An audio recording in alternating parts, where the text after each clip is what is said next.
it's a pleasure to have you in the village with the dark triplets. We call ourselves DAG triplets. D is Diana. Diana is considered to be the storm. I am Ansem of Wall Street. And G is Gary. Gary is considered to be the phantom. And we have a fourth person will join us anytime. That's Tommy. And Tommy is our commissioner here in Newark. Right. So, Mr. Rubadiri, how are you doing today, sir? I'm fine. Yeah, just doing work. It's a busy period. So how was your New Year so far? I mean, we're already in February. January. 2022. For the first time, January sped by rather than lingered for a couple of years. It was a really speedy January. But we're working on a couple large projects. We have about 5 books that we're working on to publish in the next couple of months, starting this month, as well as a large exhibition on the King and Queen of Carnival costumes that comes off in Ash Thursday, and a couple other projects and stuff. So it's been pretty hectic, putting all the pieces together. It should be a busy year, God's willing. Well, from a person who is, a cultural activist as well as a person in the media as well, the big talk in Trinidad is Carnival 2022. They know how to understand something, seriously, right? Mr. Winston Gypsy Peters said it will be around 30 million, right? Right. Today, the Minister of Tourism come out and say, well, it will be more in the border, 20 million. There is a 10 million fluctuation, and anywhere you go in the world where you leave a 10 million fluctuation, that's a big fluctuation, But it seems like it's massive. Yeah, it's so is it that somebody didn't get the number right, or somebody or help us now, because we don't live in Trinidad and Tobago. Bring your camera down a little bit. I don't know what. Hold up, bring your camera down a little bit. Bring your camera down a little bit. Yeah, down a little more. We want to see a little more. All right, good. How it is, it's kind of hard to. All right. That's good there. Go ahead. So help us with that now. I don't know. My feeling is that after the first figure was said, when they started to get licks in public, that they revised the figure downwards. So I figured that the licks that they had started getting in public on multiple reasons and that kind of stuff, is what made them revise the figure downward. And and they probably will scapegoat Gypsy for talking out the turn, but yeah, that is a significant drop. Yeah, and I don't get these things, man. Because to me, if you tell the truth, my mother-in-law told me 34 years before I get married. A liar has no memory, right? So the easiest thing to do is to tell the truth, and you don't have to go and fluctuate, assimilate, or anything like that. So I hear the Minister of Tourism today, where there was an article in CNC3 indicating that it was more about 20 million. And then there was a video yesterday, Gypsy saying it's more in the mark of 30 million. In addition to that, right, I know that parts have been done in other countries, but what is Carnival in what I call a cow pen? My words, not yours. No, the thing is that I don't particularly have issues with the idea of pods. That is since about, I think, August last year, when people started to re-emerge, when the European countries started to re-emerge mostly, and parts of America. That was basically what was best practice and stuff. So pod type things, those kind of sectionalized, closed off kinds of things for concerts and those kinds of things. So, for people like us who touch is so important, it is gonna jar. That is not my big issue with the thing. My big issue with the conception of the carnival is that we're going through, this is the second, we've gone through 2 years now where the creative sector of Trinidad and Tobago has been, especially the performance and visual arts related people and festival related people, that part of the sector has been decimated. The only intervention by government in the 2 years has been a $5,000 grant that only parts of the sector has been able to access. Right? Okay. That's it. You know, no other kinds of innovations or pivots to try and get people to digitize or to do, you know, any kind of anything. That was it. That was one intervention. And in that period, there was one no carnival, right? Carnival, that's 60,000, well, 45,000 visitors at the height, it was 60,000. 45,000 visitors, and that's $650 million to $1.1 billion in foreign exchange that brings in. Thousands of people employed. Most of their income for the year generated during that period. And that was removed completely, right? There was no carnival. And so all of the jump offs and the bump offs from that, that people get, the 300 Trinidad style carnivals and the diaspora carnivals that people go to, none of that existed, right? For a large part of people for most of the time until very late last year for certain people.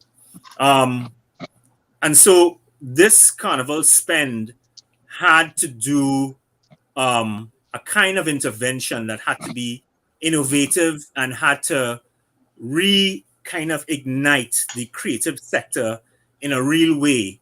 It had to empower artists and it had to facilitate them in a real way, especially working class practitioners and that kind of stuff who had been really suffering during this period.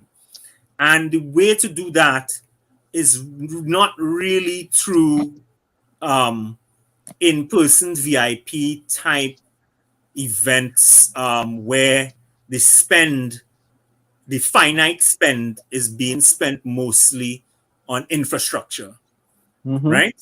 You don't want, if you're only spending 15 million, because 5 million of that's supposed to be going to individual promoters and that kind of stuff. So in the new spend, this is only 50 million now really just being spent on the sector thing, and that has panorama and king and queens and all of them kind of things have to happen. And then you want to know how much of that is in infrastructure and contracts and that kind of stuff. You know, you want that the money goes into grant funding for the best practitioners who are able to create the best kinds of work that employs the most amount of people for the most impact, local and international impact. That's what you want. You want the multiply effect of grant funding being given to brilliant practitioners for brilliant work. And the creation of the virtual platform, more the virtual and the physical platform for the virtual carnival, where we could now go after the international streaming and international virtual economy that is booming at the moment. And that's the thing. That's the thing. And that's where the pods for me is a kind of retrograde kind of step, you know? But now, Rubadiri, right? This is how I look at it, right? I feel that, let's say you're spending 20 million, right? Maybe the government don't care about ROI, return on investment, right? So this 20 million is just money go be spent, and we might bring back in $1 million. That's fine, you know, because we are creating monies for the artists, so to speak, in Trinidad and Tobago, right? But to me is that we as Trinbagonians are very innovative people. We don't have to follow what they're doing in Europe, right? We could come up with our own thing, because our carnival is supposed to be the #1 carnival in the world. Right? Everybody come to Trinidad and Tobago carnival because it is a unique carnival and it's different, right? So you see them doing pods in England or in France or anything. Them good with pods, you know. Them good with pawns, you know. Them good, but that's not our culture. I understand it's a pandemic, right? Maybe this is I just take that money, distribute it to artists. As you said, one important thing you said, streaming. They could do so many different streaming activities, have pay-per-view, so at least they could get a return, right? And people will be able to benefit from that too as well. I mean, I just don't get it. I don't get it. Well, the thing for me, I don't believe that return on investment is mutually exclusive to the intervention in the sector. I actually believe that if grant funding is done properly, that and the best practitioners get the money, get the bulk of the money. Those people generate. I just wrote a whole kind of reconversion of the 30 million in terms of a best practice application of how it should be done. And one of the things I was saying in the premise is that in most small communities, whether it be like say a record label or a film studio or a community and that kind of stuff, 3 to 5% of the practitioners are genius level, right? And that genius level cohort makes hundreds of times what the rest, the 95%, earn collectively. So let's say like in the label with Rihanna and Beyonce and Kanye and Drake and that kind of stuff, those cohort of artists earn billions of dollars, and the 200 other people on the label, that 3% actually subsidizes the rest of them, because genius level talents are able to create works that have stratospheric and geometric impacts and economic multipliers built into them. And so the thing is that proper grant funding gets the money into the hands of those types of individuals. It identifies the proposals, because it's an open call, that come in, and it forwards the stuff. I brought an example in the thing that there was a depressed unemployed teacher in England who she was going through the subway, and she had this image in her head of a young boy with a lightning bolt on his forehead, and she wanted to write a book. She applied to the Scottish Arts Council, and she got a grant for £8,000, and her name was J.K. Rowling, and the character was called Harry Potter. Yep. In 2015, it was said that Harry Potter earned more than £35 billion Correct. for the British economy. That's 350 billion TT dollars. Just one book set of character with these characters and that kind of stuff. That is the power. That's for an investment of £8,000, right? That was the investment. Without that investment, without that access, there's no Harry Potter. You just have a suicidal, depressed unemployed English woman, And so the thing is that we need to get smart, because we don't have proper grant funding in Trinidad and Tobago. We don't have consistent, transparent grant funding at international best practice levels. And this carnival, because of the crisis of the sector, was a perfect opportunity to implement something like that and to actually watch these multipliers happen. Because you can imagine like a carnival feature-length movie, 25 virtual concerts by the best from the Rudders and the Voices and the Marshalls and stuff. But I talk about premium level stuff that is sellable online to streaming sites and streaming services, pay-per-view, however you want to do it, and that kind of stuff. Built-in monetization at multiple levels and that kind of stuff. I mean, I'm talking about, filmmaking at its highest. And all you're doing is you're retooling Napa, Sapa, and Queen's Hall, which are the state-run theatrical venues, into virtual studios. So You're giving them the grant funding and you're providing them with the venue. The same venue that you will use for all the other things, except for grandstand stage, which you will retool as a studio for Panorama, King and Queens, and that kind of stuff. But the thing is, you already have a bit infrastructure built in for Panorama and those kinds of things, which is you have grandstand, you have those kinds of things. The thing is that I think that the virtual show is really the thing. The virtual event is the thing. And we have to be careful with the physical spend, infrastructure spend, and really concentrate on the products and getting that money into the hands of artists. I mean, it's only one carnival that is going to be done like this, but we could have concentrated on that thing and going after a global audience of, I would say, between 45 to 60 million viewers. If you're smart, I mean, you have Zessas and stuff who have $5 million views and stuff on there. I mean, we can go after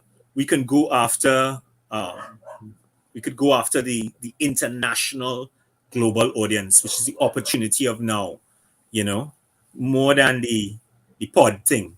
The pod thing, I think, is a distraction, Hi, how are you doing? Hi. All right, good. This is Diana.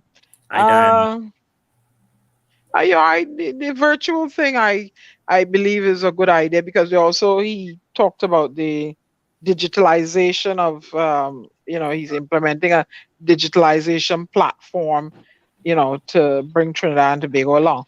I was reading somewhere recently where I was following to see what Rio de Janeiro is doing, because they also have a very a large carnival, and you want a real carnival, they say Rio is the place. And according to this article I read, they said the mayors across Brazil are divided on whether to maintain end of year festivities. If my voice goes and come, I was at a Earth, Wind and Fire concert last night, so you can imagine. Hey, I saw them when they came to Trinidad for Tobago Jazz, so I mean, I understand completely. So to maintain end of year festivities and February's carnival, traditionally celebrated lavishly in all four corners of the vast nation, with some fearing that now low COVID-19 infection rates could roar back. Rio de Janeiro is moving forward with both New Year's Eve and its legendary carnival, each likely to attract millions of revelers. But others have opted for a more conservative approach. Several municipalities in Sao Paulo, Minas Gerais, and other states cancel carnival altogether, including the street parties known as blocos. What say you? If Rio is canceling, a whole lot of stuff, why can't Trinidad and Tobago follow suit? For sake of bringing the numbers down. And my thing is, if they do this virtual thing, who's benefiting? Who's really benefiting in the monies that they're spending? A lot of people are losing their jobs. A lot of people have lost their jobs. A lot of people don't have a work to go back to. Who is benefiting from this money that's being spent for the couple of weeks of carnival? How is it, helping the society? That's the thing, is that the article I wrote, the first part of the article that I wrote, I dived into the normal spend, right? And so it's 150 million was the normal spend at one point in time, and for carnival, right? So everybody used to say, oh, you're giving all them artists a thing, and them artists always wasting the money, pantry, bagel, tuco, and that kind of stuff and thing. You could spend that money on health and education and rah, rah, rah.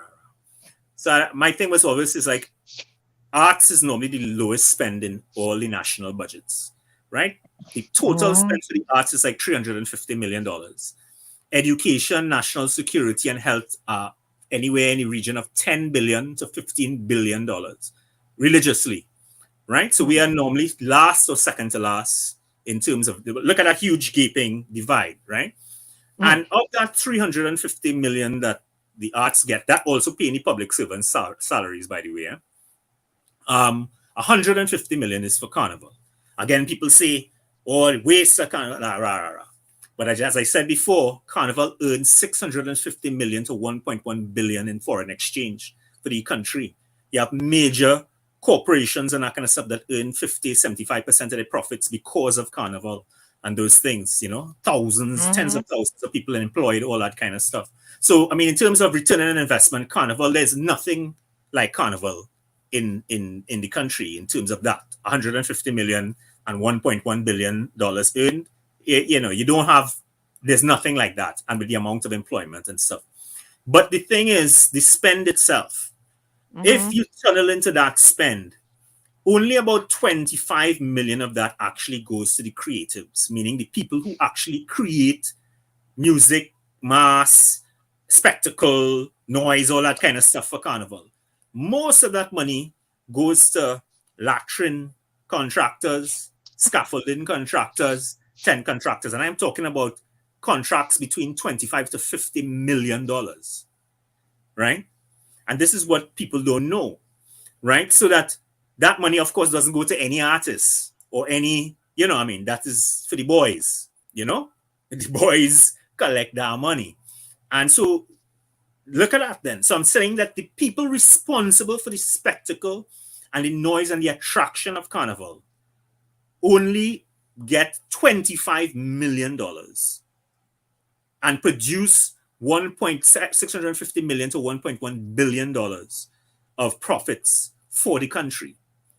That has been the inequity of the carnival spend since forever, right? And that is what has to be challenged now, especially in this crisis moment, because them contractors and that kind of stuff who had $25 million contracts and $50 million contracts, them could afford to rest off for 2 years, you know. They don't bound to get nothing this year and that kind of stuff and thing. But the artists who definitely have got nothing in previous years, as to draw another illustration, a fancy Indian mask costs somewhere around $20,000. One, you know, a beautiful fancy Indian mask costume. It is normally one of the great attractions of the carnival. More than 2,000 pictures might be taken of that costume alone, right? Because people come to see that. The pretty mask and stuff, the bikini and they're not interested in that. But the fancy Indian and those traditional masquerades are what. Ansela might be interested in that part. Right? But that prize money for that artist, the only kind of give back to that particular type of practitioner is probably a $2,000 prize for the most. And they will get that money a year late. You know, they will get that check October or the following year.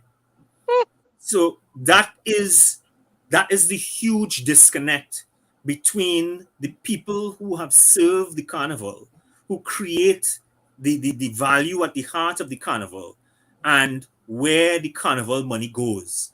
And during this COVID pandemic, we get a chance to redress that balance, and that we need to redress that balance, because now those people are on the back foot. Those are the people who are most pressured and stuff at this period.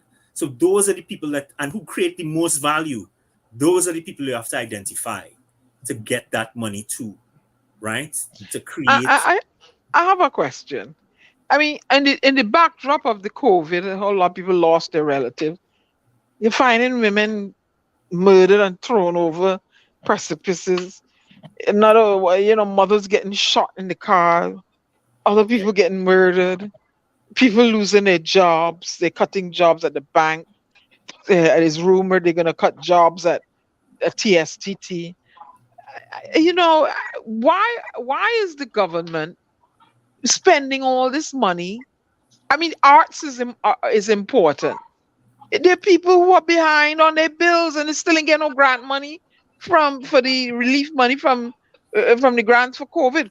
And they're still waiting. There are people who I'm sure have no food in the refrigerator right now People are behind on their rent. People are behind on their car payment. People are behind on their mortgages, about to lose their jobs. Is Carnival really important right now? Because granted, you're not going to get people like myself come in there to come and wind down the place, because if I get sick, the healthcare system can't take care of me. My common sense would tell me stay in my house here and wine.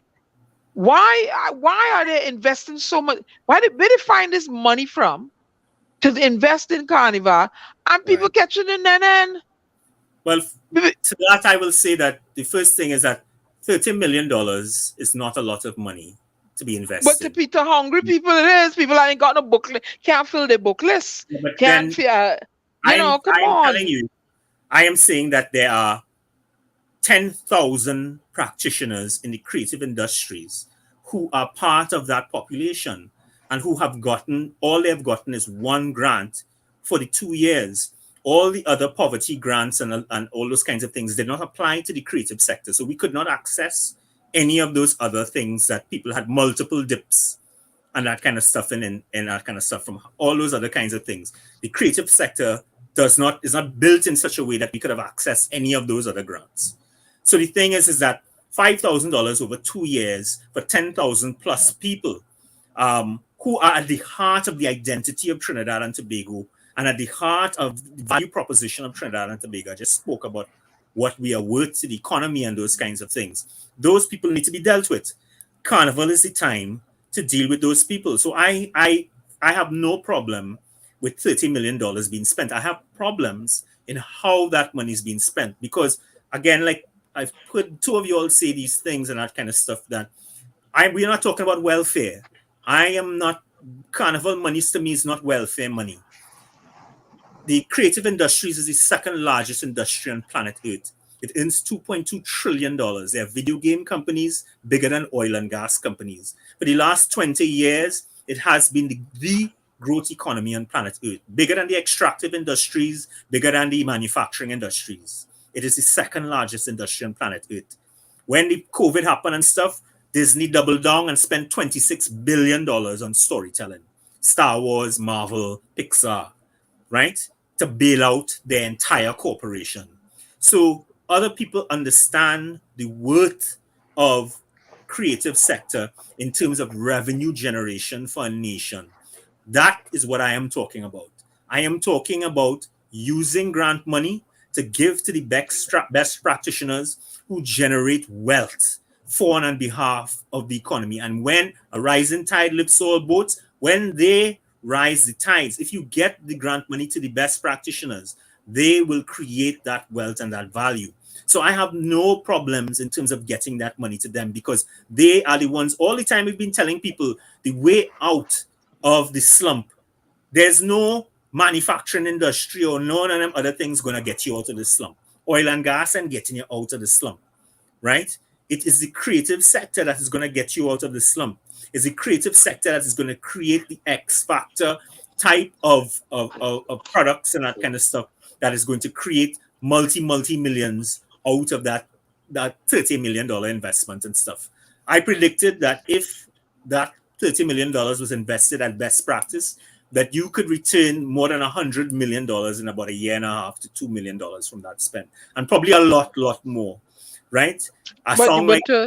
To realize a return on the investment of what you invested, your ROI, you need international recognition. And if the crime situation is out of control, Steven Spielberg ain't want to come there and film no film.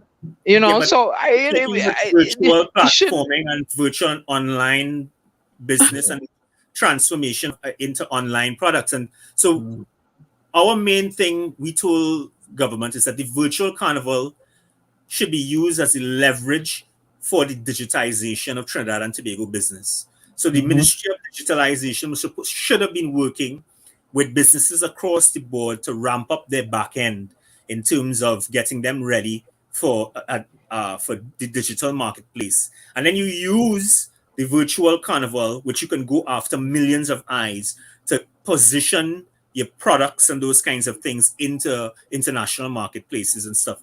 You only need small niches of those things to be able to start Because remember, it's rates of exchange.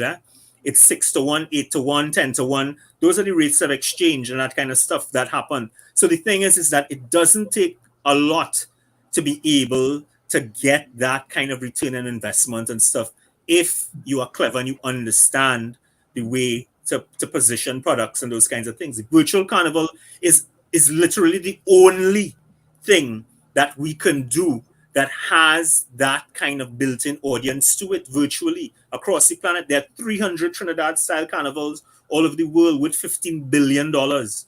You know, there are millions and millions of eyes in the diaspora and attendant communities and stuff.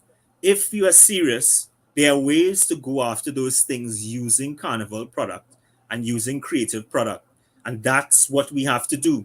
This is not a thing because we used to doing carnival and it's a thing that we used to do and we have to do it because this is what we just do as Trinidadians and Trinbagonians and whoever. This is business. You know, I when I saw, and this is my words, and I know you are an artistic person, you know, and this is what I'm calling them. When I saw the cow pens on them, right? This is the first thing I asked myself, right? Who knew that they were going to be building cow pens in Trinidad and Tobago for Carnival? Somebody get that contract, had to know that they were going to be building them cow pens in order to be ready so quickly to build them cow pens. Correct, or am I a madman?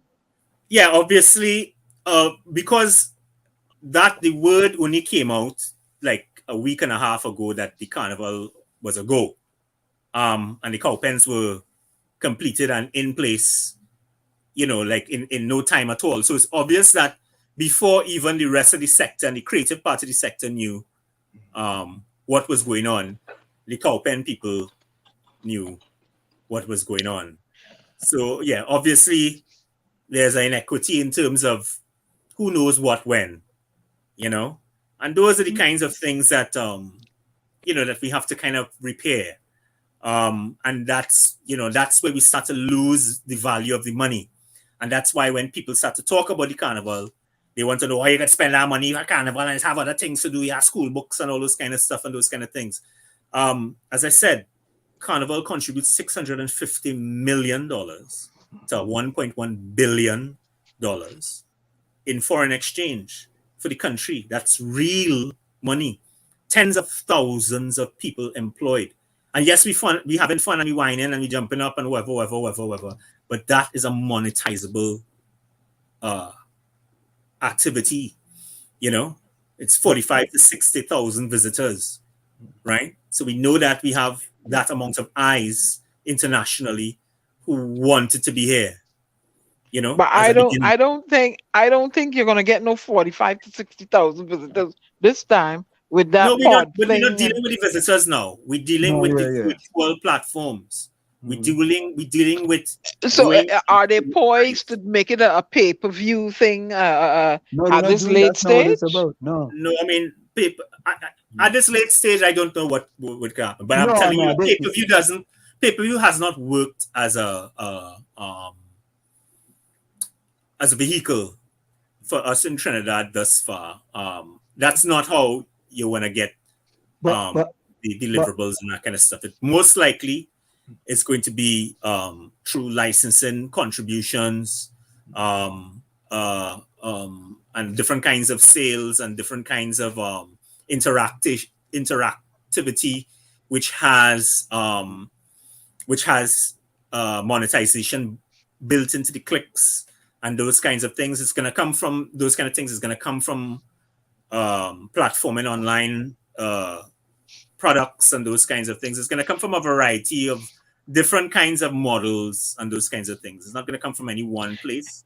It's going to come from multiple types of monetization. But Rubadiri, yeah, I can talk from, and I don't want to go into details, but about 2 or 3 years ago, myself and a few other people was dealing with the former NCC chairman, before Gypsy, and I think there was another one before Gypsy that was there shortly, but the Silver was his last name.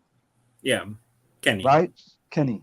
And I had many meetings with them, and we had a company in this country, one of the largest streaming company, as well as a movie company, right, was willing to do certain things in Trinidad, and not just stream, but movie and all the things that you're talking about, right, in order that a lot of the entertainers as well will make money from what happened during Carnival in Trinidad and Tobago, right? And I don't know if they didn't have a vision, or they weren't innovative, or they weren't entrepreneurs, or whatever it is, but it didn't see light of the day in Trinidad and Tobago, and it wasn't costing them a penny, right?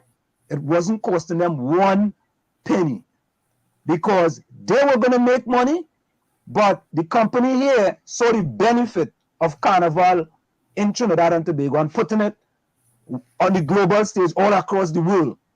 And you know, I know of a number of such opportunities that have gone a begging.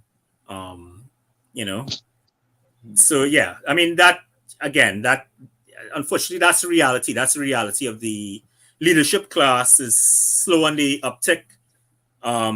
They are 19th century in their kind of conception of economy. No, they're being conservative, 17th century, dinosaurical. You know, and that's been the problem. That has been the problem. So they don't understand it. They don't understand NFTs and blockchain, and that could be complete gibberish to them. They might think that when you say blockchain to them, they might think, well, I don't have block with a chain. You know? When you say you tell them that's blockchain, that's what you talking about. I'm telling you that the amount of wealth that Trinidad and Tobago has in terms of cultural legacy and cultural IP. If as a nation we had a policy towards national NFTs, we could probably release, let's say, 20 valuable pieces of NFT properties and raise $1 billion US. Easy. In no time. Easy. You know, easy. That's what we can do. Because we have that IP that it has international kind of cachet. We have it. You know, we have plenty of it to waste. You know, and a lot of it located inside the carnival.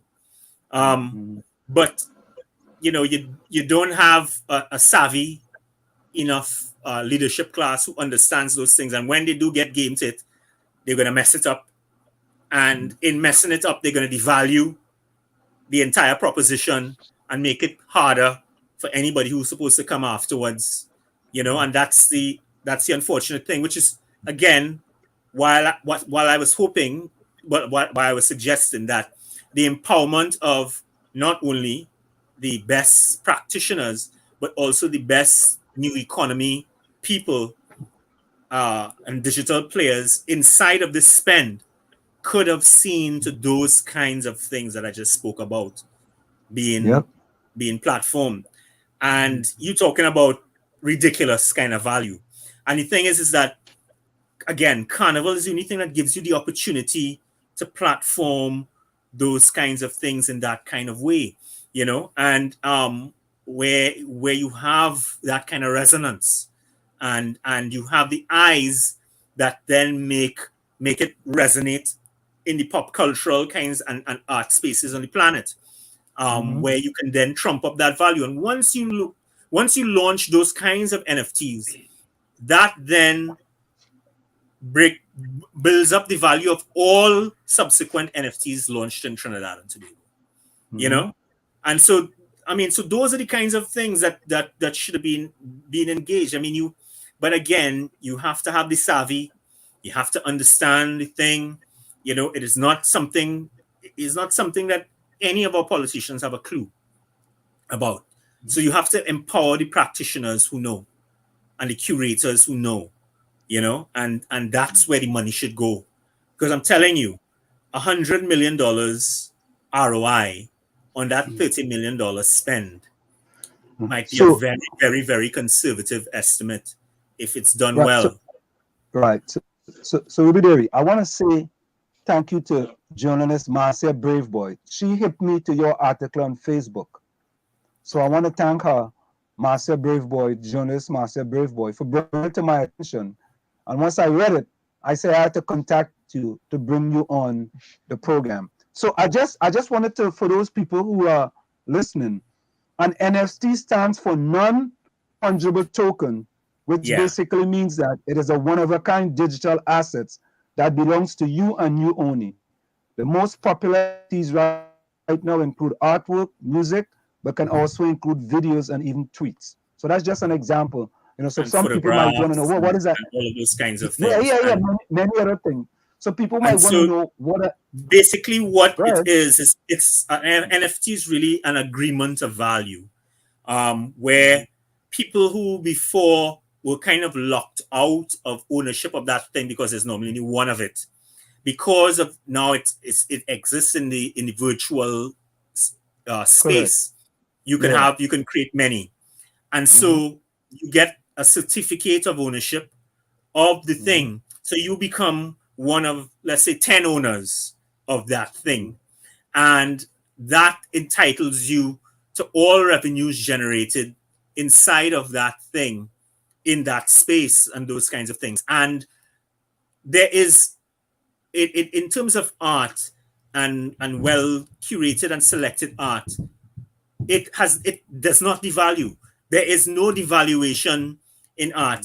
All the billionaires in the world during from 2008, from the economic fall to the COVID, whatever, where their money was going was first into art. That's where their money went first, not into gold and silver and that kind of stuff. Art is the thing that offers the most meteoric rise in terms of value and profit and increase in value. There is no legal thing that can give you the kind of return on investment like good art.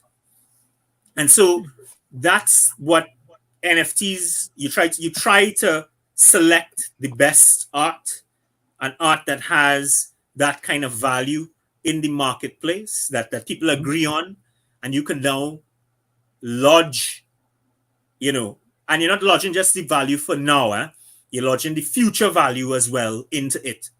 So you can say that this painting by Leroy Clark, this Correct. recording, this first recording of Sparrow's X from his first album, or the first album itself, is worth this.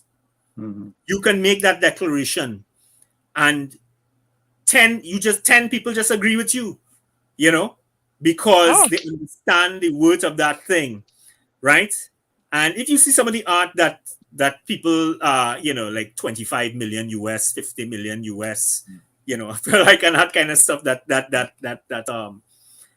people are selling that values of NFTs and stuff for. Approaching top of the hour answer. Yeah. So Rubadiri, we want you to stay with us. I was talking about, these are the kinds of things that we should have been about. Right. And I want you to stay with us a little longer if you can. We just have to go for a quick station identification. Sure, no problem. And it's in the village with the DAG triplets and WZYE 95.9 FM.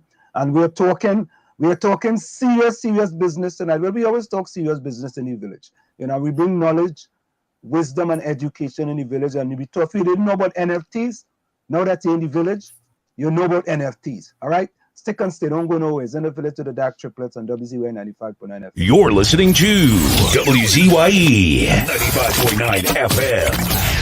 You are listening to WZYE LP 95.9 FM, the most influential name in Caribbean radio in the tri-state area.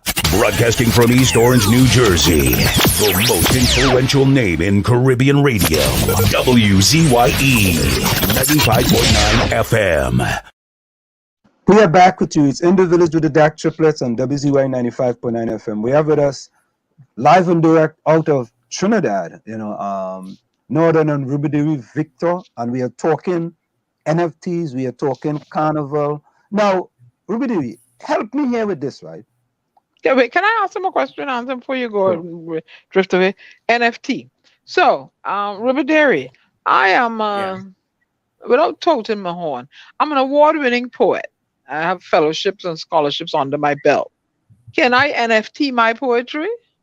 You can NFT anything. Anything, The anything, thing, the anything. thing is Ah, that what you want to do is you want to select something that has a kind of resonance and a kind Yeah. of buy-in, right? So mhm. you don't want to jump out with something that is arcane and niche, and it's just because you feel or whatever and that kind of stuff. You want to select because whatever you do first, you're gonna set the tenor for any subsequent Correct. steps you make in that space. So you want that your first step into that space has that value, or you're going to offer the NFTs at a cheaper price inside of there. So like there's a guy who has sold, I think, his selfies. He takes selfies of himself, and he sold those NFTs for $3 each, but he took 900 and something, almost 1,000 selfies, right? So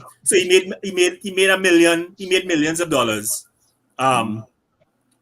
doing that simply because of the notoriety of that kind of thing in that space and that kind of stuff. So I mean, it's a space that kind of responds to Because I was thinking of NFT and it has intellectual property, and turning my book into a play and NFT it as intellectual property. Is that possible, or would I have to NFT it as a? no, well, there's two different things we're talking about. So one is Yeah. your copyright and your trademarking and your all those kinds of things. That's your legal thing, making sure that you own and retain ownership all the different rights for your work, right? So that's stuff that all artists need to do, and especially in this digital age, you need to lock up your ownerships and stuff and make sure that you have those things locked in. NFT is a specific kind of virtual Right. It's kind of virtual. economy Everything is where virtual. you then take that work and place it in, let's say, a virtual NFT marketplace, Yes. where you have to figure out how what the work is that you put in there. It just could be the cover of a book. It could be the cover of the book, right? And then you could also offer as a thing of value a copy of the book to the person who buys the NFT and stuff. But it's just the cover of the book or a poem. It could be a page of a poem, but because that poem has a certain kind of resonance for community or whatever, that will only build in time and resonate in time, or something about your craft in it or whatever, you have to figure out what makes that particular artifact that you want to put there in that space trigger a value that is communally felt, you know, and especially communally felt by the marketplace of people who you want to buy, right? So you might, of course, be speaking to African diaspora people and whatever, but you want to pitch your things to white hippie Brooklynite gentrifiers and that kind of stuff, you know, who have the money to, you know, that kind of stuff. So you might choose a piece that might be pitched in that kind of way. And so you go after, you know, I mean, you have to figure it out. You have to be savvy. Right. You have to be savvy and understand. And mine would be a pitching to New Englanders, because that's where I live. Right. So you have to figure out who there, because remember, certain kinds of people have the money that you want. So you have to find out where that marketplace is, and then, you know, and that kind of stuff. But the thing is that the work has to resonate. That's the thing. It's like, you know, putting work that has no resonance with anybody is just devaluing your brand. It seems as though my work resonates with everyone, right, Anselm? Yes or no? Yeah, Dana. Dana, another great example is nobody's work resonates with everyone. I mean, there is a particular, well, not everyone, but it resonates with a lot of people. Let me put it that way. Yeah. Right. Okay. You have to figure out who you're going to zoom in on. Right. Who exists in that space that is purchasing NFT type stuff, and go after it hard. right? Right. So for example, you assign the value and go after it hard. right. So for example, right, Yeah. there is a baseball trading card company started NFTs, and they were going only they were only going to sell 1,000, and it sold out in short space of time, right? A baseball card of a player, and they established NFTs. And I wanted to buy, I wanted to get into it because I know the value of baseball cards, right? And NFTs, and in the space of less than 30 minutes, all gone, everything. Right? So that was once, and they started that now, and now they're big with NFTs. It has another baseball player, because in this country, baseball is a big thing. So just imagine if they start NFTs with cricket, for example, or Brian Lara, for example, right? Just think about that, right? And so Diana, that's the idea when you're talking about NFTs. It's a big thing here in the United States of America. And Rubadiri, I gotta give you credit, man. NFTs in Trinidad. It's just that these are none of these things I'm saying. This is not, it's not rocket science. These are the things that are happening right now in the creative sector globally, and what we should supposed to be paying attention to, and engaging. Because it's the nature of the global landscape, and because of COVID, this is where this is where the value and the economy and the creative economy is right now. It exists in these virtual spaces. When the performing arts and the visual arts were wiped out and decimated, it was the streaming services and the audiovisual streaming arts and that kind of stuff that boomed. You know what I mean? Everybody was switched on when they had the heart of the lockdown. The whole world was on streaming devices, watching Netflix and Disney Plus and whatever. It's 210 million people hooked into Netflix religiously, because of those things. And Disney invested $26 billion to beat them, to go after 260 million subscribers. People, they're not investing $26 billion because they have a soft spot for Marvel and a soft spot for Star Wars and a soft spot. No, it's because it's money. It is money. And that's what I want us to understand about the carnival. A fancy Indian is money. King and queen of the band's competition is money. You're supposed to be able to say, we have something called the king and queen of the band's competition. There is nothing like it on planet Earth. Nobody creates costumes like that on planet Earth. Imagine we do a proper live stream of that event, but beamed from communities and not from the stage and stuff, but in the communities that they come from.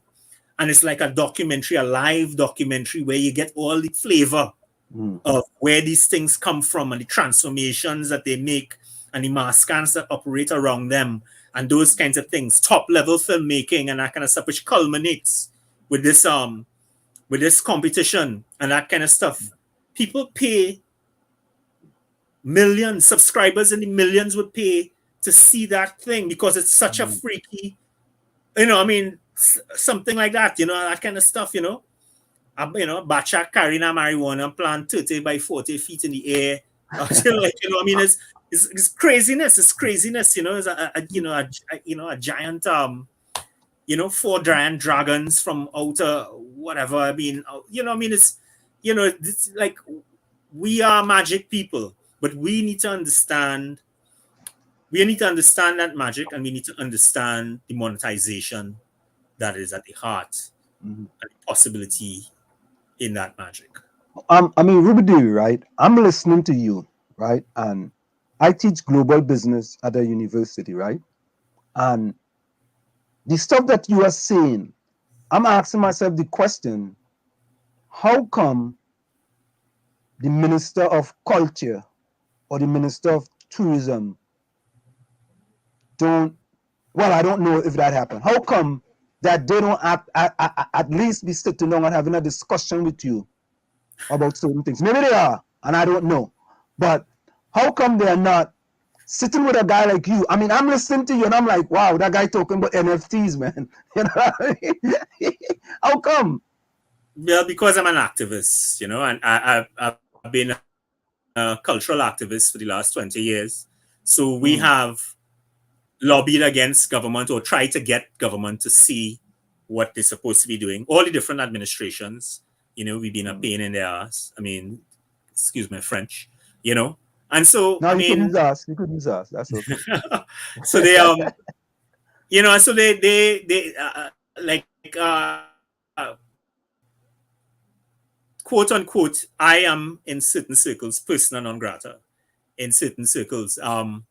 And it's unfortunate, because those same people is lined with gangsters and things. So, and I am persona non grata. And the thing is that I'm giving them all this information for free. And if they had to pay a foreign consultant, and which they do, they would pay them $5 million. They would pay them $5 million without blinking.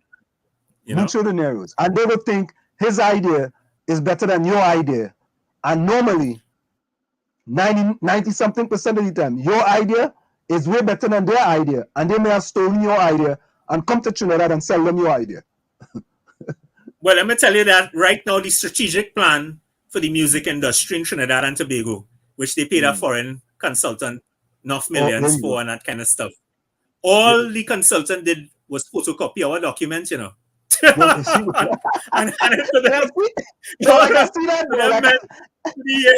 for the year of work, them men must be do maracas, blanchy shares, they must be lime, ting, Tobago, whatever. And on the second to last day, hey, photocopy them men documents and thing there and stuff, and let me put a cover, about cover page and stuff on it and thing and give it into them and collect with millions. And that's what happened.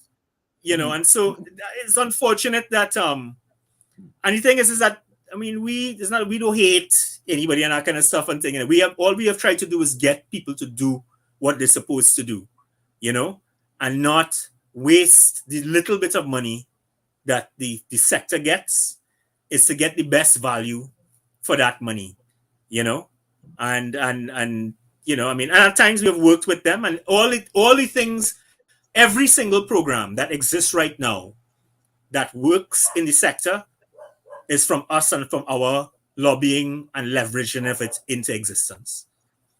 Every single one. Whether they want to say is from us or not. Every single program. Whether it be in film, whether it be in heritage, whether it be in the grant system, whether it be in policies, whatever it is. So they know the value that we bring. But unfortunately, ego or whatever else won't allow them to, I just put out all that stuff today and stuff, hoping that they will teeth it. Because I know they ain't going to listen to me, kind of stuff. So I put it out there. If I submit it formally and stuff, they wouldn't take me on. But if I put it out on Facebook and on those other kinds of things and that kind of stuff, and people start to jam them. Yeah, correct. They will teeth a piece here and they will teeth. And so hopefully in teething stuff and putting it in, some of the value will come to the sector and come to the things. But, it's unfortunate and stuff. We have more things implemented from our stuff in foreign countries and up the islands than in our own country. That's absolutely sad. And I know, I experienced that because the time I was in Trinidad dealing with these people. And anyway, so here's another question, right? And we have to be kind of careful how we discuss these things because YouTubers want to pull us down for things that they call people just report our page to YouTube because we're getting too much traction in Trinidad and Tobago. And for some reason, they just pay more closer attention to this page here, WZYE TV. Okay. So here's the question. If the carnival with the cowpens, my words, and it's supposed to be a safe zone, and everybody's supposed to have taken the jab, so to speak, right? Why you have to be in a cowpen if all of we have taken the jab?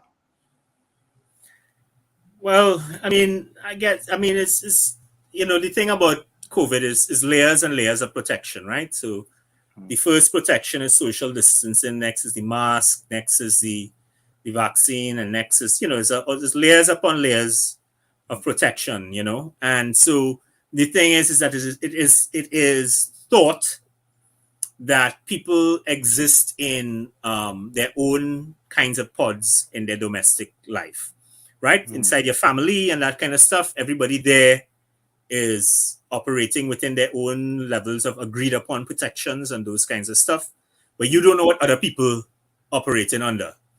And so the thing is to prevent you from bouncing up other people who might not be as careful and as wary and as as wary as you in terms of the application of the protections. So that's the thinking, right? But let me ask a quick question here, Rubadiri. Okay, are they checking the 6 people in there to make sure they are family members? Well, that's the thing, is that what is going to happen, because we know that that's what's going to happen, is that lines and thing gonna go into the thing, men go organize tree bumper and thing that they check in for a while. Checking them tree bumper for a while, and thing. And so you don't know where that bumper, where them bumpers were and that kind of stuff, but you're pulling that bumper and them tree bumpers into your pod, and you're whining on, right, for 7-8 hours. You're whining on these stranger bumpers. You know what I mean? And so the thing is that defenses are going to go down during that period. It's carnival and it's frenzy and it's all those kind of things. The defense is going to go down. Things are going to happen. Under the best of circumstances, there will be a spike, right? There will be a spike, and here's hoping that because these people hopefully are legitimately vaccinated, people with legitimate vaccine cards, that yeah, you heard everything I said there. That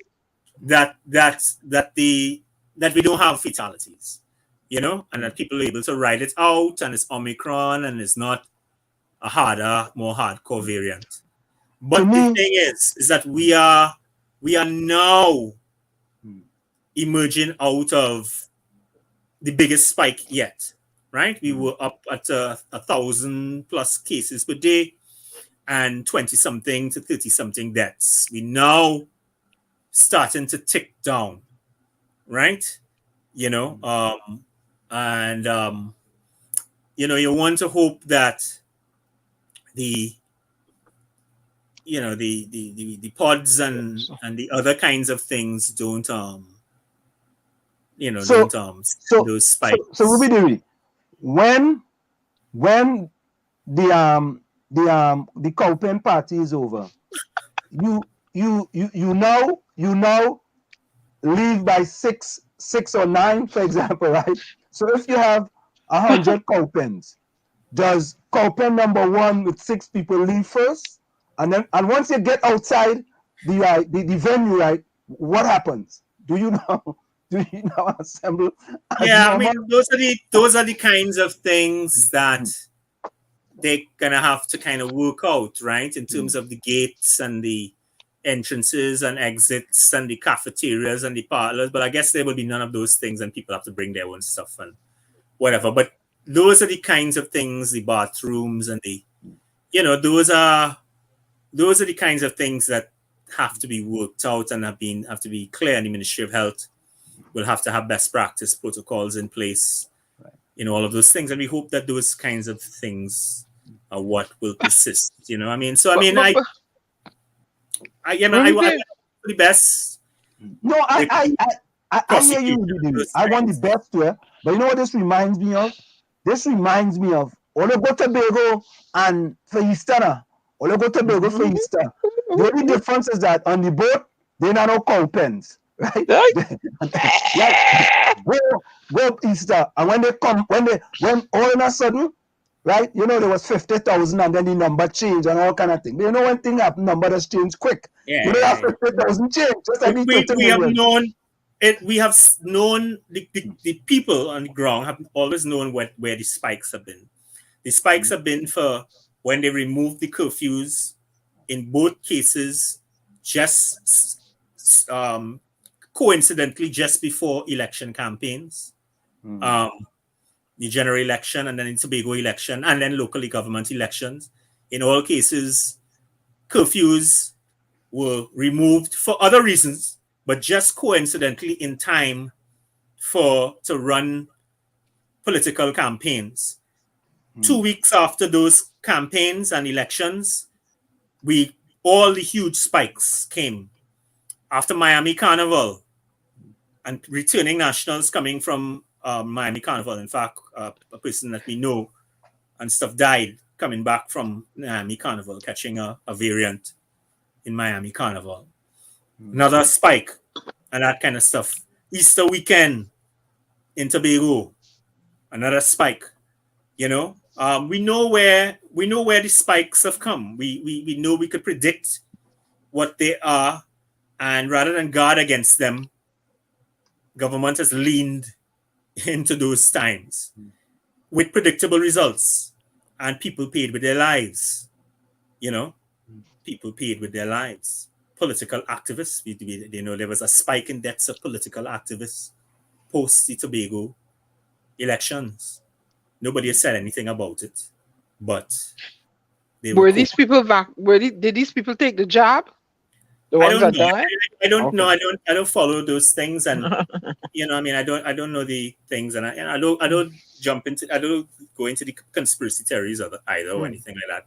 You know, but we know that vaccination does reduce the possibility of disease and whatever, in terms of the possibility of a difficult bout of the virus, and so that much we do know.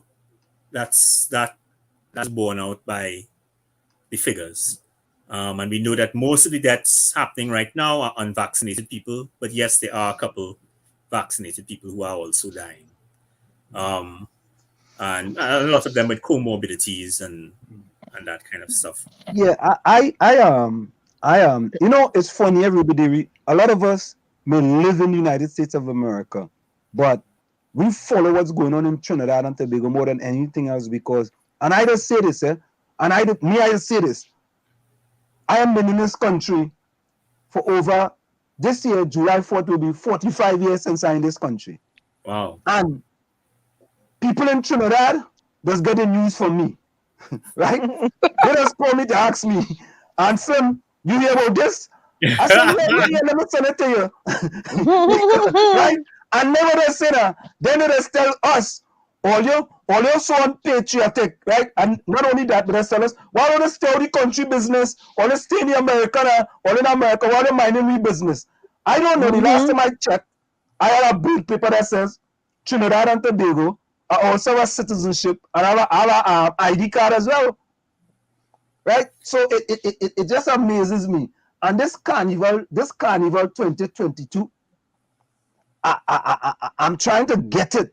And I'm saying, boy, take to me, some of the ideas you put on the table, it's better to take the money and put some of them ideas with respect to what you said, boy, than to go and fulfill a contractor pocket. Right? And make you richer than you're already rich. But, I did hear somebody in Trinidad say it's okay to make the rich richer. I don't know who said that. I remember that. KCR said it. Yeah. Dr. KCR? Yeah, he said it. Oh, all right. Thanks for letting me know. I just, Rubadiri, sometimes I just forget certain things.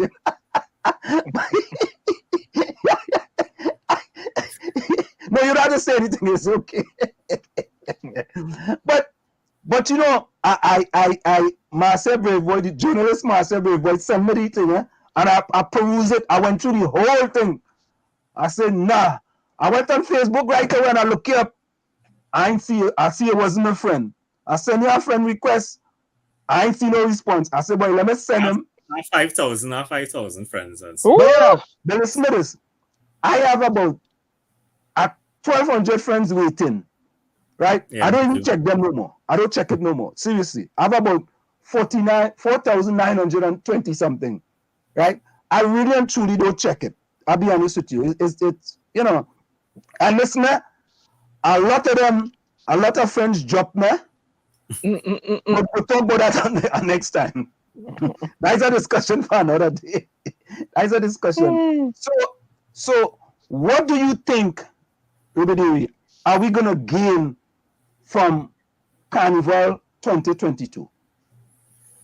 The thing is that the unfortunate thing is that I believe that the money has been reduced because of the licks that they got in public for the initial information and the cow pen stuff and all that kind of thing. And that was the wrong response, right? For the reasons that I've said, that the sector has habitually been the least resourced sector, and it has been the most suffering sector in COVID. And so, and Carnival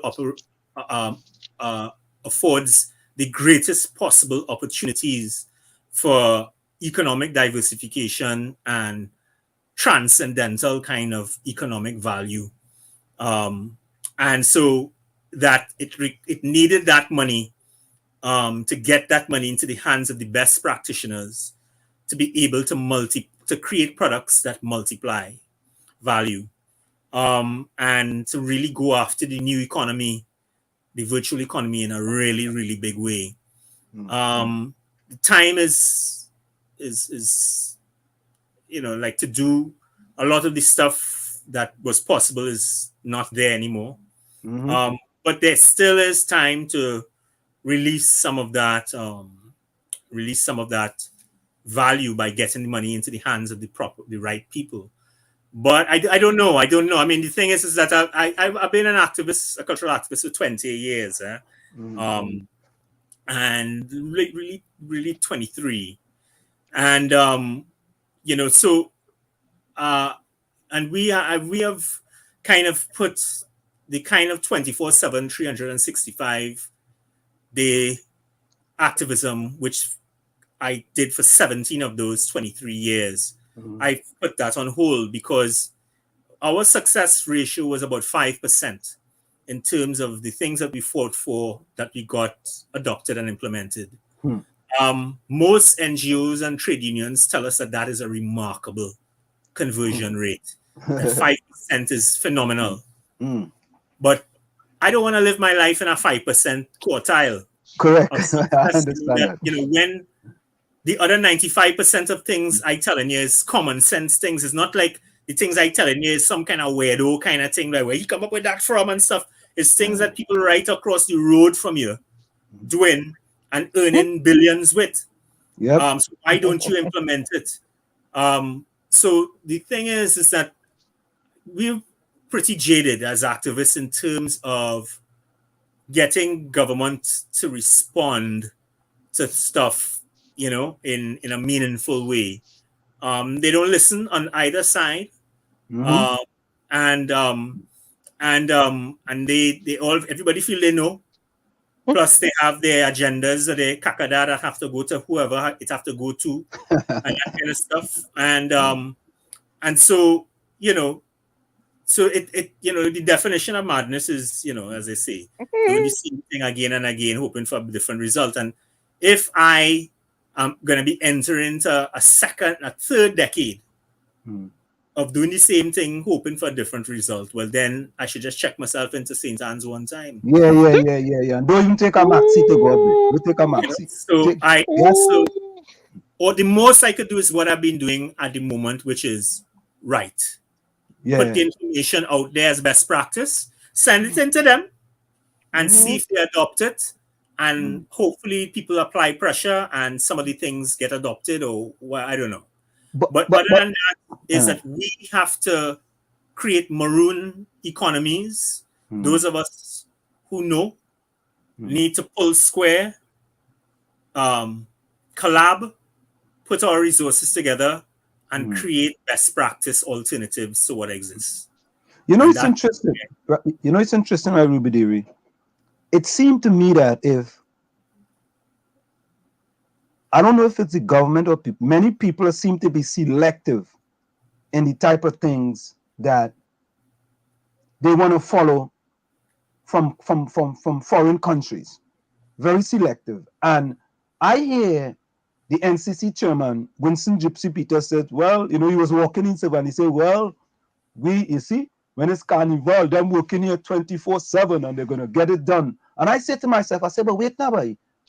Don't them people on the beat smelling sewer and last them not they working 24/7?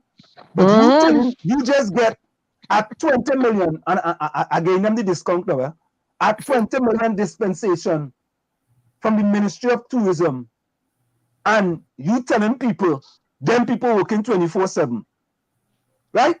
Then them working 24/7 to go and Lacoué, to go and drink water, take bamboo, and mind their business, right? And the people on the beat had to smell sewer since August 2021. Something wrong. Our priorities are mixed up. Again, I disagree again in the sense that there are monies that are there to deal with those things, and that the creative industries money and the carnival monies can earn significant amounts of money. That money that it earns is money for the entire country. You know what I mean? That money that comes in and those kinds of things, that's for the entire country.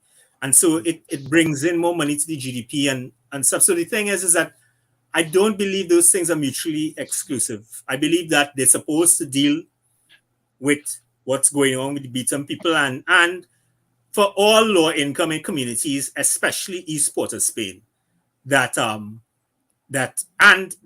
again a big part of our grant funding, and as I drew it up and stuff, has money set aside for East Port of Spain, the mother of the Trinity, Pan, Mas, and Calypso, you know, and which has been collapsing.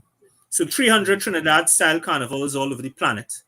And the mother community of it, East Port of Spain, has been allowed to languish.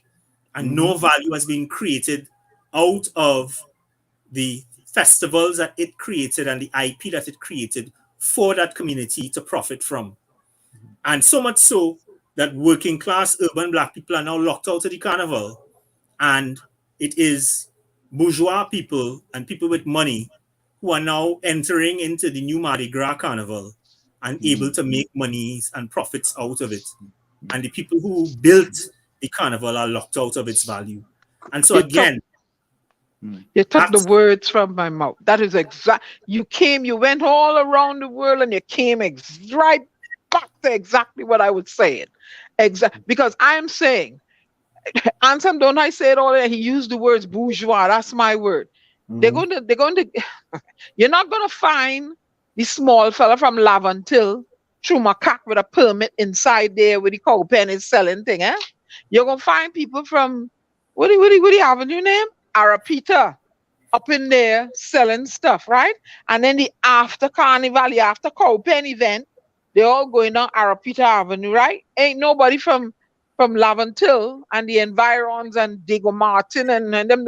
They're not going to get none of that work up in there, right? No stalls to sell. The 1%ers, the bourgeois people. Yeah, you talk. I like you know. Oh, you didn't like him before? Yeah, I like the knowledge. I like the knowledge. But he was going and he went down the road. I said, but wait now. People, the bourgeois society. Answer them, you know me. The thing is that, and so that's what I'm saying is that there is no separation between dealing with disenfranchised communities and dealing with carnival. Is that if you intervene in the carnival properly, you are going to empower those disenfranchised communities. And that's where the grant funding goes into those kinds of communities and stuff to produce the kind. So those people are locked out of most of the things. They're locked out of promotion. They're locked pan. They're locked out of a lot of different kinds of things. Those young black urban boys and that kind of stuff and those kind of thing, parties and whatever and that kind of thing, mass making, all those things, right? The one thing that they are still present in, because the technology enables them to be able to do it cheaply, is soca music. Soca music is the most vital thing in the carnival. It is the vital thing in the carnival. All the other things that they have been locked out of, dying. The mask making, dying. The pan, dying. All them other things, dying. The one thing that they are in, which is the soca, is the thing that taking off and stuff and innovating and stuff, and people playing it in all the big retail outlets. You go any major retail outlet in any metropole in the world, whether it be in Amsterdam, London, Paris, New York, Washington, wherever and stuff, all those big retail outlets, you're going to hear groovy soca playing there next to Afrobeat, hip hop, dancehall, and that kind of stuff and thing by those boys, right? That's the power of those boys and that kind of stuff. So imagine what happened. The entire golden age of the carnival, mass, and calypso was predicated upon the creations of that black urban working class people. What will happen if they were able to return to these forms? What happens? You know, and so those are the questions that you get to engage in these things, and you and in solving that and in interrogating it and intervening. You're intervening in crime and hotspots and all kinds of things and that kind of stuff you're intervening with and that kind of stuff because you're getting money into the heart of those most disadvantaged. And you don't know the kind of magic that's going to come from it. You know, it's going to be a voice and a swappy and a Trinidad killer, boy. Trinidad killer. You know what I mean? It's going to be those guys. I like to listen to them guys. I love to listen to them guys. And I mean, Zessa music was created in Trinidad, right? Zessa. Yeah. And Zessa music is global. Right. From the urban areas of Trinidad and Tobago, that's where it come out from. Zessa music. It's global. And it's global now, all over the place. You understand? I mean, if as you said, man, that's what if you just give those boys an inch. They will take that mile. And so the thing is like, let's give them inches. Let's give them feet and let's give them miles. And let's see what happens. You know? So that's the thing. That's what the carnival enables you to do and where the carnival spend should be. And I think in my thing, I think we had like $2.5 million or $3 million for community interventions, for programs within communities and interventions into communities, targeted grant funding and those kinds of things and that kind of stuff to get people to create, you know. And you don't know, you just don't know. I mean, give them a chance. You don't know. You know what I mean? Rubadiri, I'm sure you know of Old Brooks Jr. He won the initial Panogramma. And he was playing in Dubai. Now I know Old Brook Jr. because he lives here in New Jersey. Man, the fella fantabulous, splendiferous, marvelous, tremendiferous, spectacular. You could call the fella could close the eye and play pan. Right. Yeah. I mean, imagine if we were to export these pan players all across the world. Right? Yeah, don't get me started on Pan and the way that we have mistreated Pan and stuff. Man. Pan could easily be earning $1 billion easy foreign exchange for this country. Easy. I was in a program and somebody had a brilliant thing. This is like Trinidad and Tobago chain up themselves on the oil and gas industry, but at its height, a barrel of oil was $100. But a 10 pan made from that same thing is worth 5,000. Yep, correct is right. So they so chain up, running down the 100. When the 5,000 staring them in the face. Yep. But the little black boys and stuff who will get our 5,000, and some people don't want to see that. You see. Correct is right, man. I'm telling you, man. Some people don't want to see that. So how you doing this? But we run down that 100 and we spend billions in infrastructure to run down that 100 in that barrel. Yeah. But the 5,000 that we transform that barrel into, we don't understand our value. You know? Gary, and I have a question answer. Go ahead, Gary. So Gary has joined us. What do you think about the idea of privatizing the carnival events.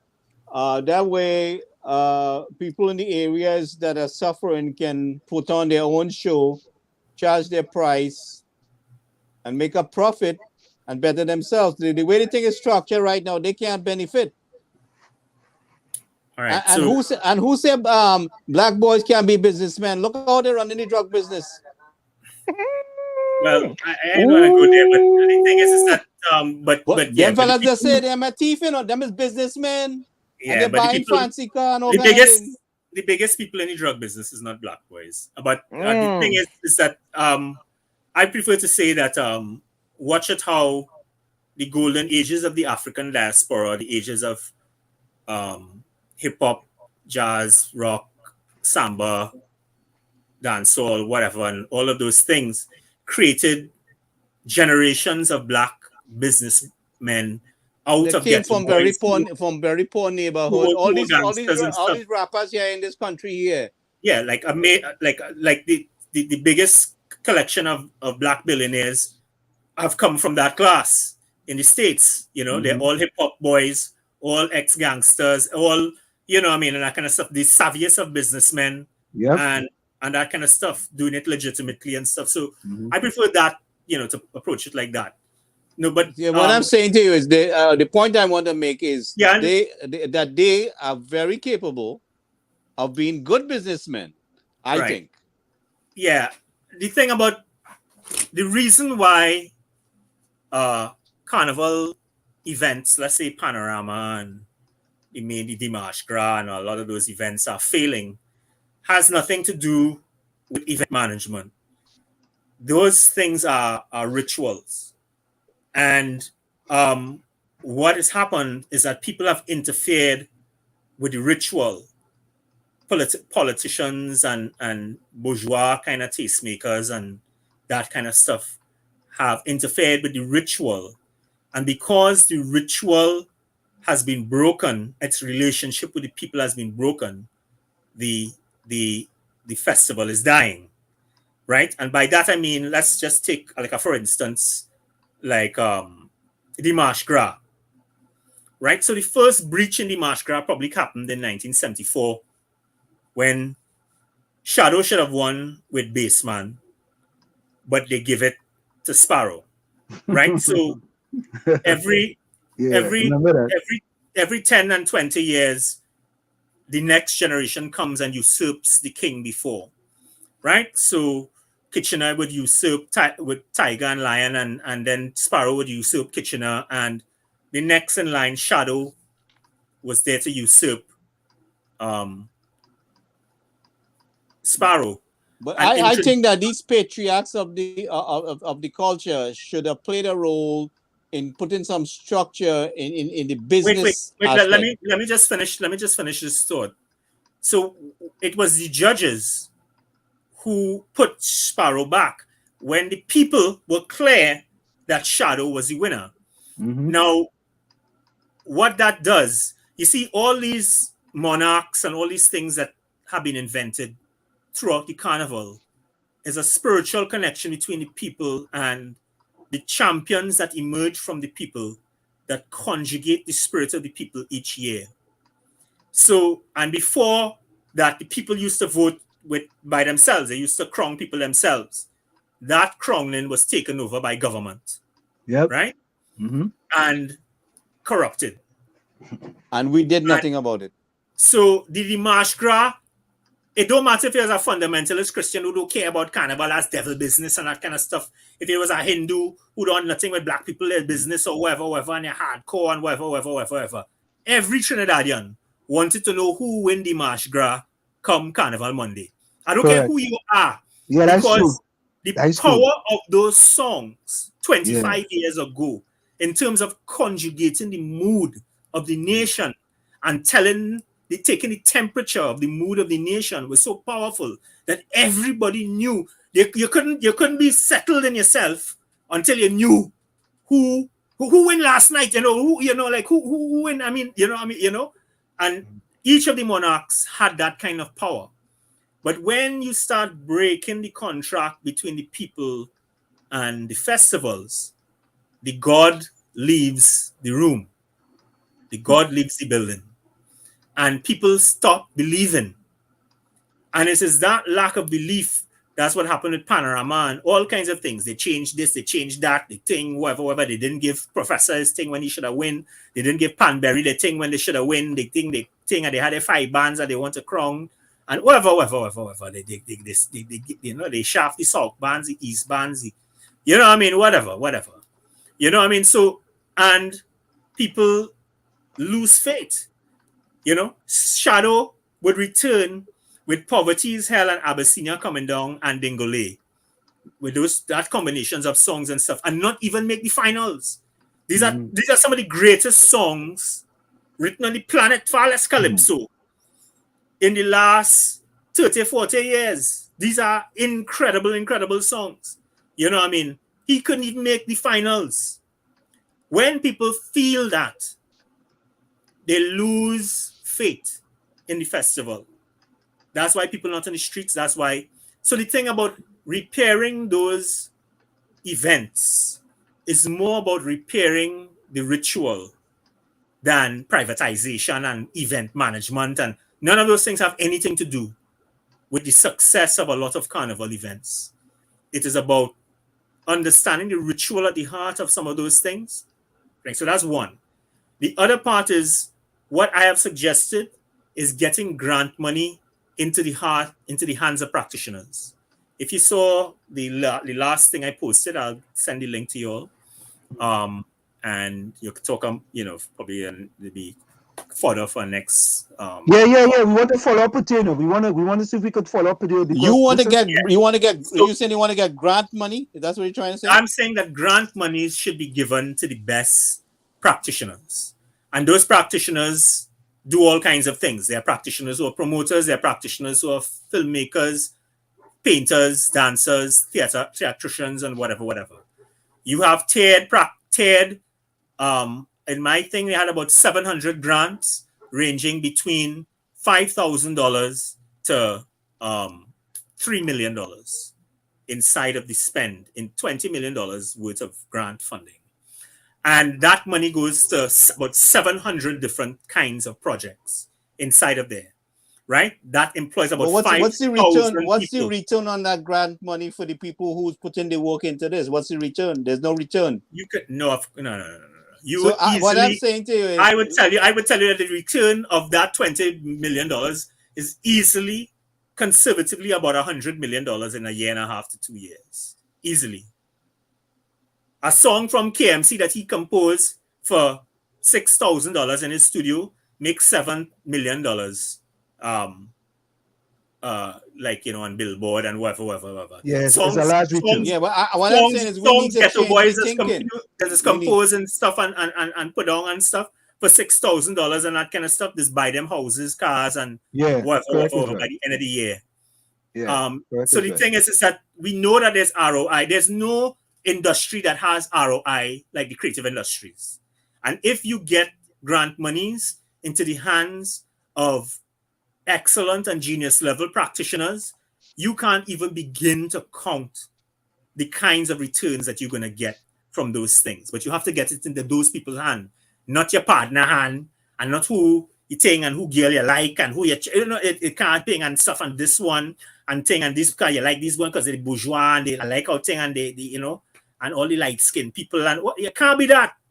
It have to be on merit. Who are the practitioners on merit who come in with the noise and the funk? And when you get those things and you have thing, and that's why you have to have peer-based assessment, and it can't be in the hands of ministries and things making those decisions and that kind of stuff, and you apportion those monies, you will see things that you can't even believe.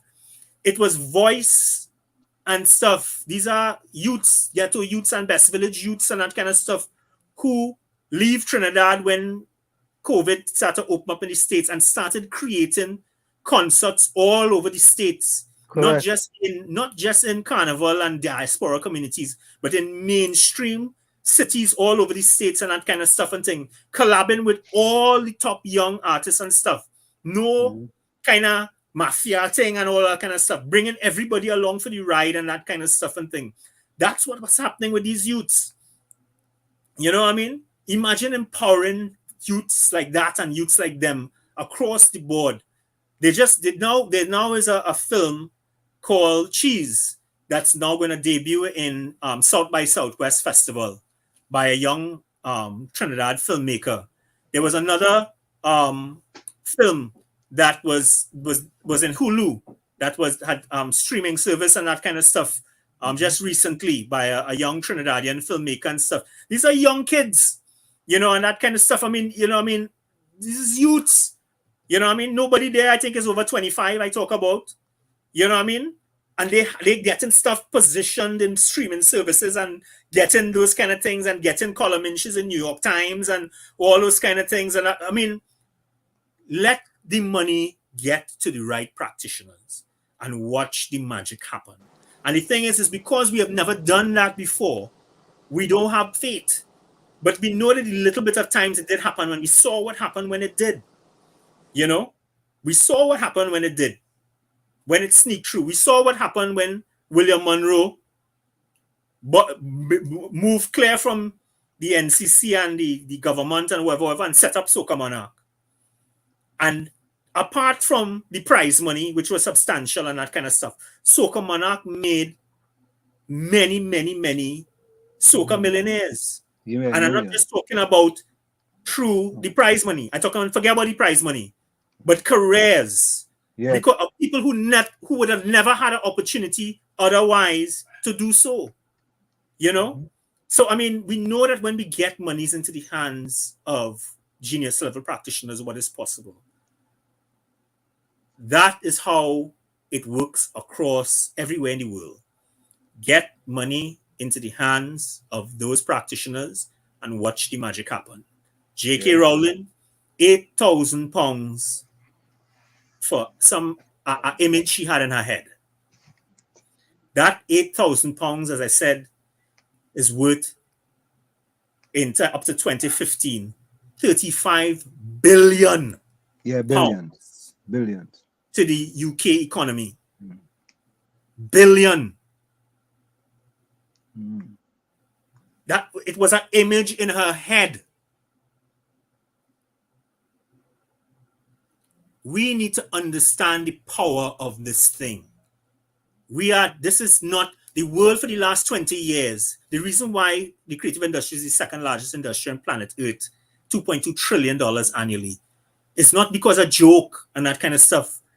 As I said, there are video game companies bigger than oil and gas companies, Batman, Arkham Asylum, I think bigger than BP. You know what I mean? So the thing is that we have to get with the program.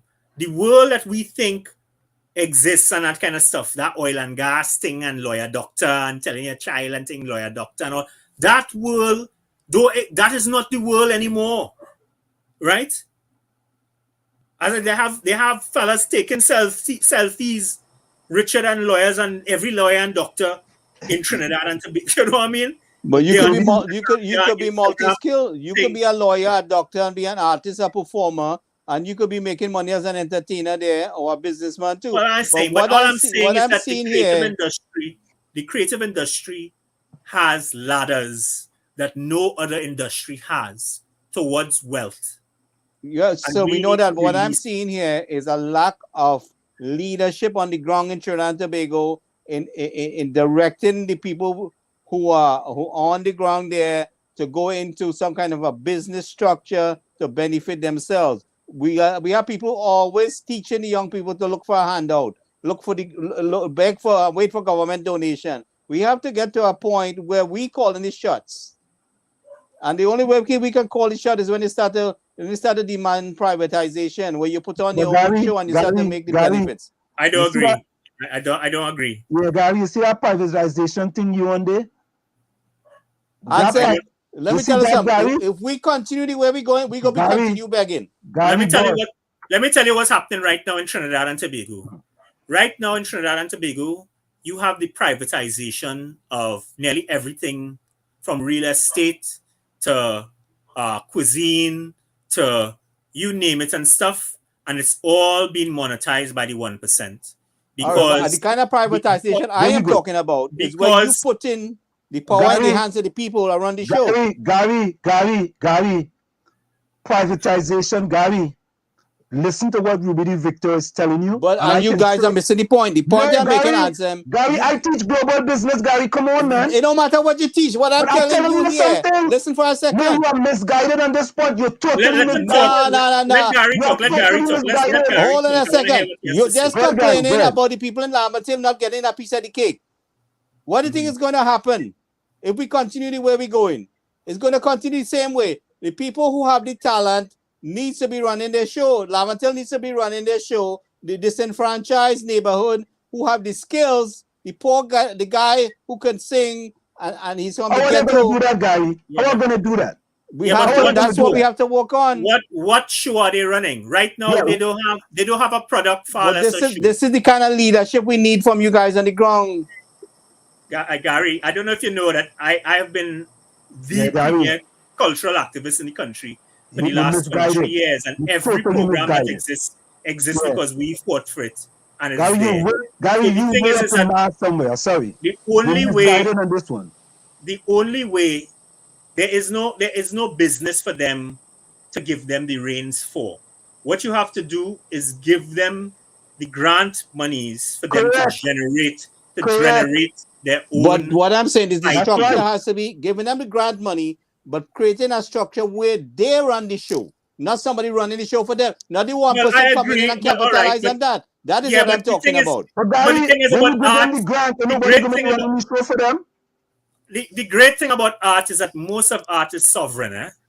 So, most of art is sovereign and is run by and controlled by the artist and owned by the artist only on attenuating circumstances where they sign over that value to somebody else.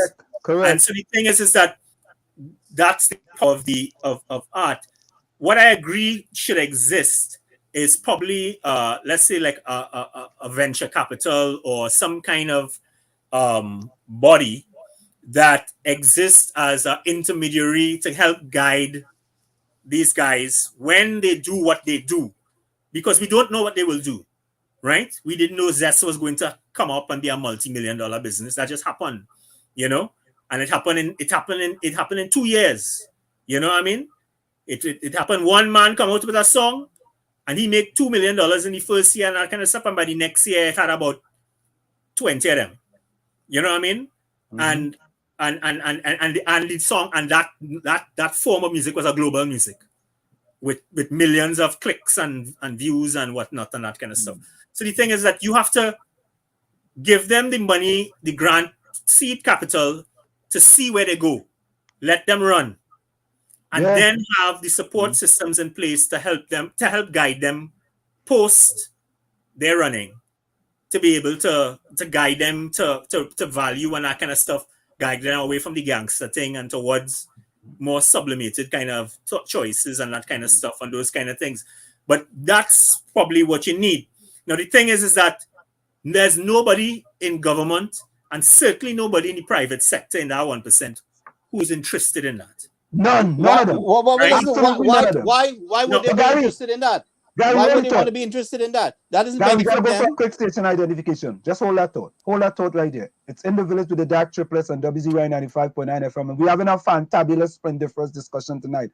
Of course, we have with us, cultural activists out of Trinidad and Tobago, Rubadiri Victor, who is actually giving us a great lesson, a fantabulous lesson on culture in Trinidad and Tobago.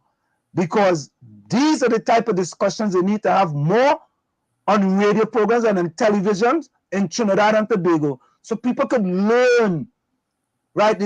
I mean, you have been in the belly of this cultural thing in Trinidad and Tobago for years. But let's go for a quick station identification. It's in the village to the DAG triplets on WZYE 95.9 FM. Sick and say, don't go nowhere. We'll be right back. You're listening to WZYE 95.9 FM. You are listening to WZYE 95.9 FM, the most influential name in Caribbean radio in the tri-state area.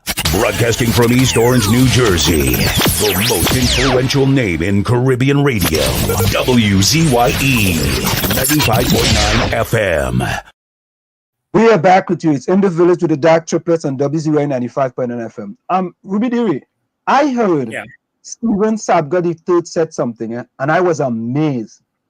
He said the government should privatize many of those businesses, and these businesses should be only sold to capable, listen to this, capable investors. Capable. And I'm saying to myself, but wait now, boy, I wonder who he thinks are capable investors. So I'm asking myself that question.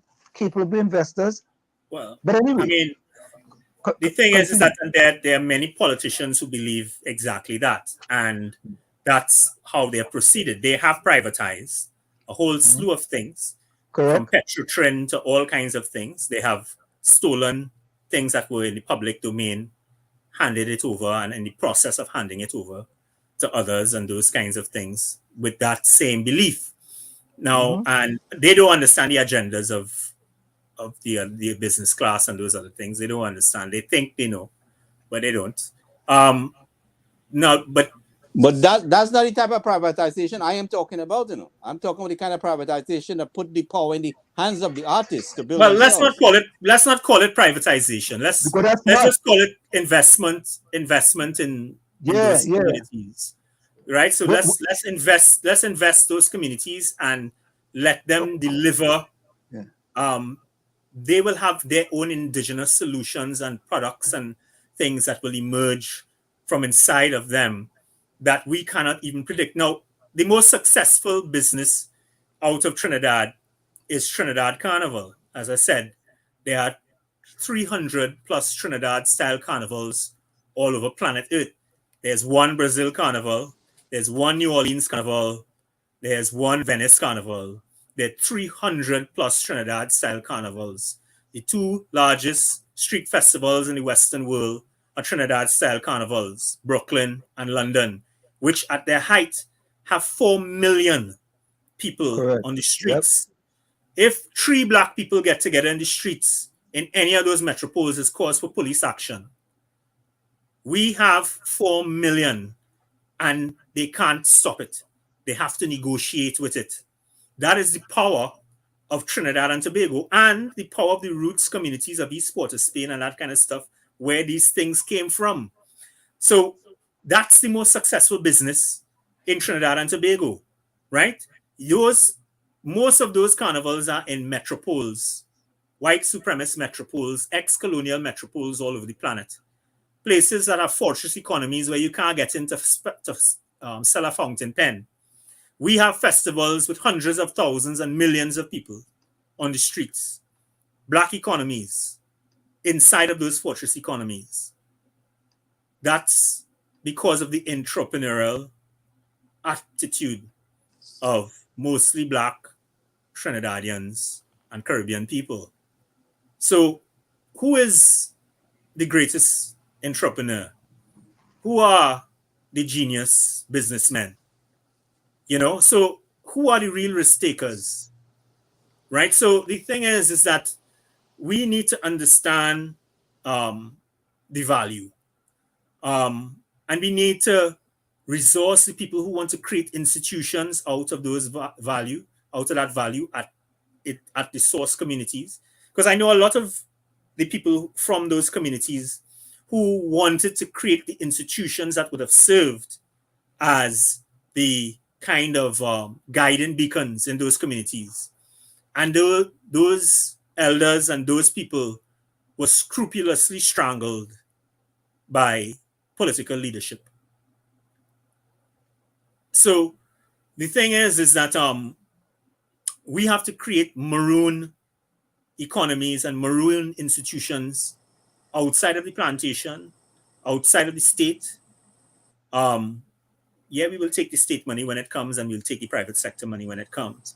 But we have to understand that we are collaborating with ourselves, for ourselves.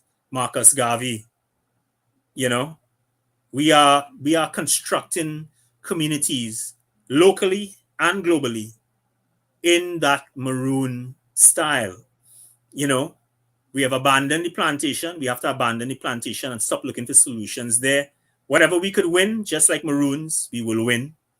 You know, we will raid the plantation. Pick We will up get, something and run. you know, Like we we'll have to take do. treaties and stuff. We will go and we'll raid and we'll come back with some of our friends and stuff who was there and we pull them out and that kind of stuff. But it's clear now, whether it be Black Lives Matter, whether it be the feminists, whether it be all the LGBTQ communities, all the communities outside of white supremacist structures have arrived at the place where they realize that the concessions that white supremacist globalized capitalism have given over the last 20, 40 years, they are now rescinding, right? They are pulling back on all of those things in spades. And that none of those promises were written and chiseled in stone. And so therefore, and that is because we believe the lie of integration.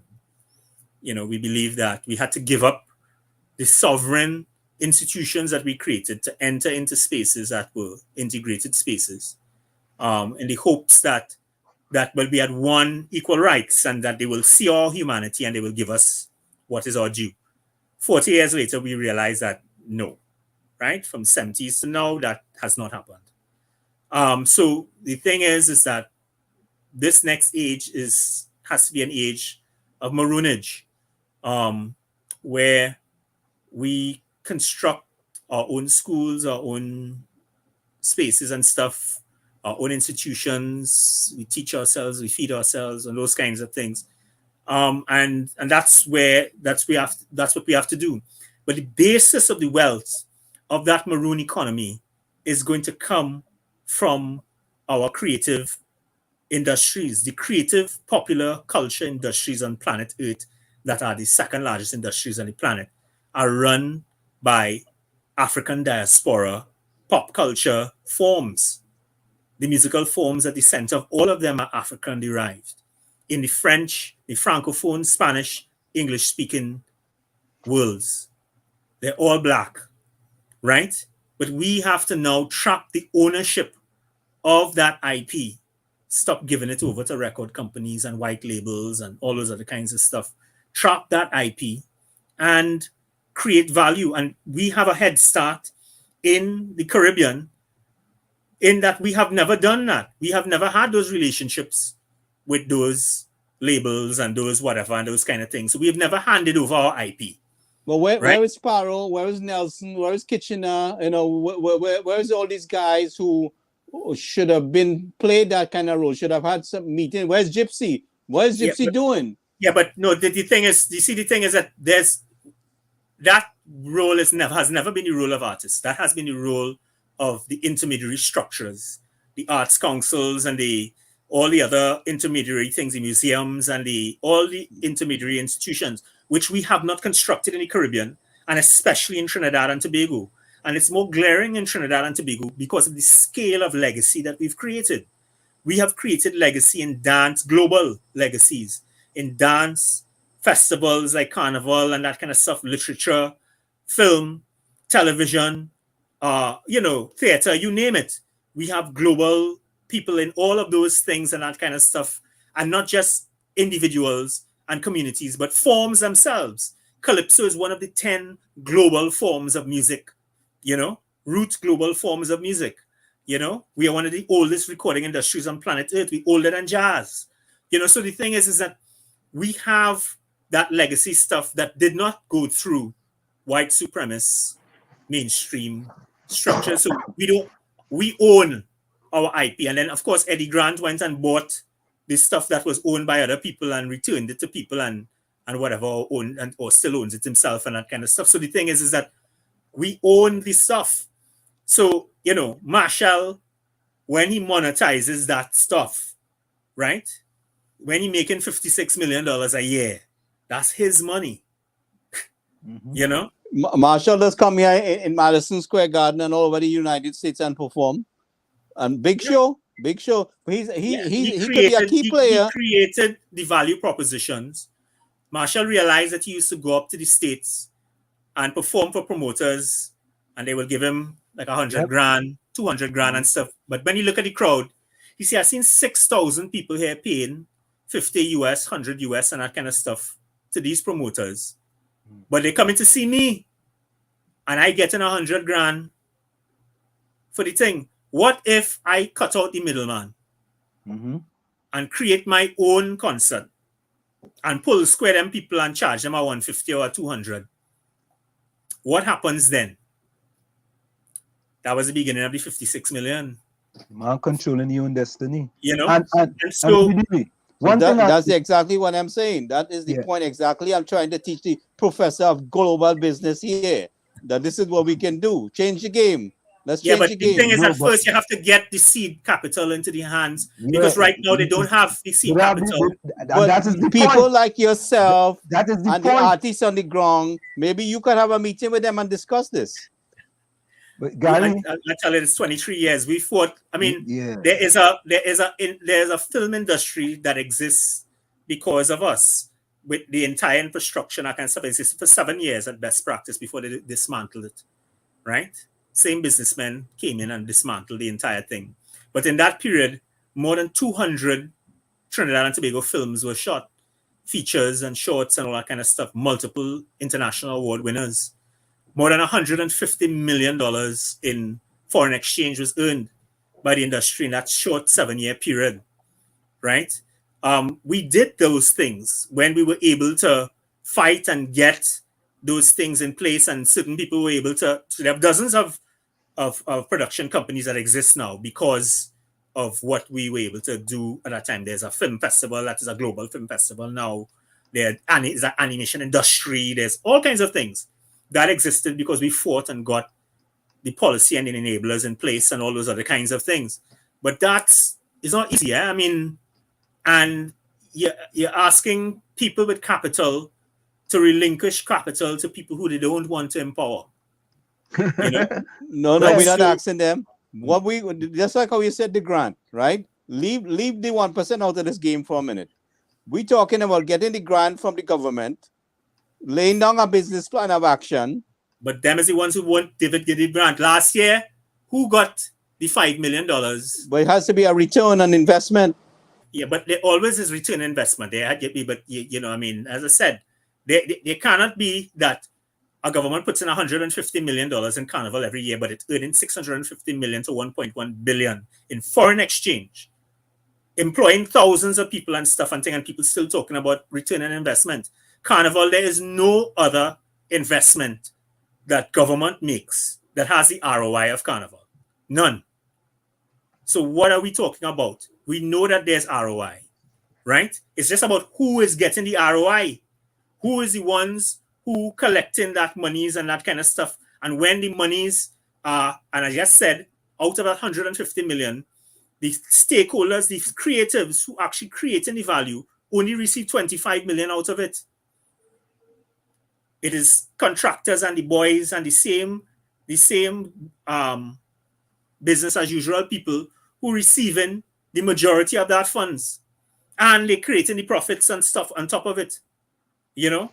So the thing is that we have to figure out very, very innovative ways to try to get the monies into the hands of the genius practitioners, especially within the disenfranchised class.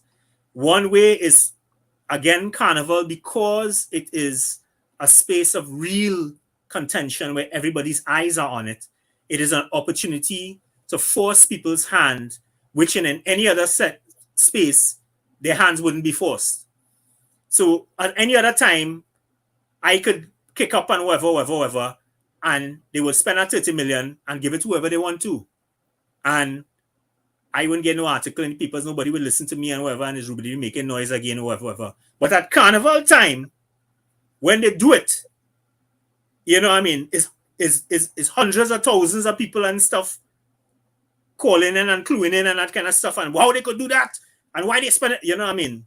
So there's an opportunity to force their hands in these circumstances. That's the most that we could do. Well, somebody got a lady philosophy on the ground, you know. So a person like yourself, you share the idea, you discuss it in the community. I've been talking these things that I'm talking here for 20-something years. I mean, And I'm about to publish a book on this stuff, later on, either this month or next month. So I mean, the thing is that I was a columnist in the both daily newspapers for probably 8 to 9 of the last 23 years. Before, each time they just cut me off when it started to get too dread, when we're saying get too dread, but the thing is that those columns changed a lot of people's articulation of the problem. A lot of more people understand the problems now and that kind of stuff. But the thing is that we could do what we could do. I mean, myself and the Artists Coalition of Trinidad and Tobago, our board, 7 of us, and we fought the good fight and we won the stuff that we won for the sector, for on behalf of the sector. We were politically victimized, no end for it. I mean, my family was impoverished, I mean, because of those decisions. I mean, and I wouldn't change anything, I was called to do this work. I was the only one I knew who was going to do it. And so I had to do it. It was my duty to do that work. But the thing is, as I was saying to them earlier on, the definition of madness is doing the same thing again and again and hoping for a different result. And I used to meet for the last 20-something years with all the trade unions and NGOs after every budget. We go over the budget and what they say and what they ain't say and rah, rah, rah. And in the 15th year or so, I told them, yo, fellas, we can't do this again. Not in this way. This is not making any sense. Mm-hmm. I have been here 15 years, and I know some of you all have been here 35. Mm. And that document, that budget document, has 0% of the progressive lineage of this country. None of the progressive ideas of this country are in one iota of the 5 budget documents. And that has been so for almost a decade plus. The $1 trillion that Trinidad and Tobago has spent in public money in the last 2 decades plus, $1 trillion of public money. We're not counting private money, we ain't counting the drug economy. $1 trillion in public money. We shouldn't have a middle class in Trinidad. That money has gone consistently in one direction. Despite all of us in the NGOs, all of us in the trade unions, the power of the OWTU, and all of that. No matter what we did, that money went in one direction. And so we have to figure out other ways. And we keep voting for that every election. We keep voting for that every election. Well, every election. I agree. So the thing is that so we have to find other ways. The way that we haven't tried as yet, or we tried throughout the 1900s and which was successful, was maroon economies, independent sovereign institutions. By 1960 towards 1970, Trinidad and Tobago, like many other parts in the world, had independent black sporting leagues, independent black schools, independent black businesses, hardware stores, all kinds of different independent black institutions. About 5 years post that, the winds of the Black Power revolution and all those other kinds of things, just like the winds in civil rights and whatever, a lot of those institutions were decimated because we chose integration and we let go of the sovereign institutions that we had, thinking that we were heading into places of equality and equal rights, of course, which we didn't.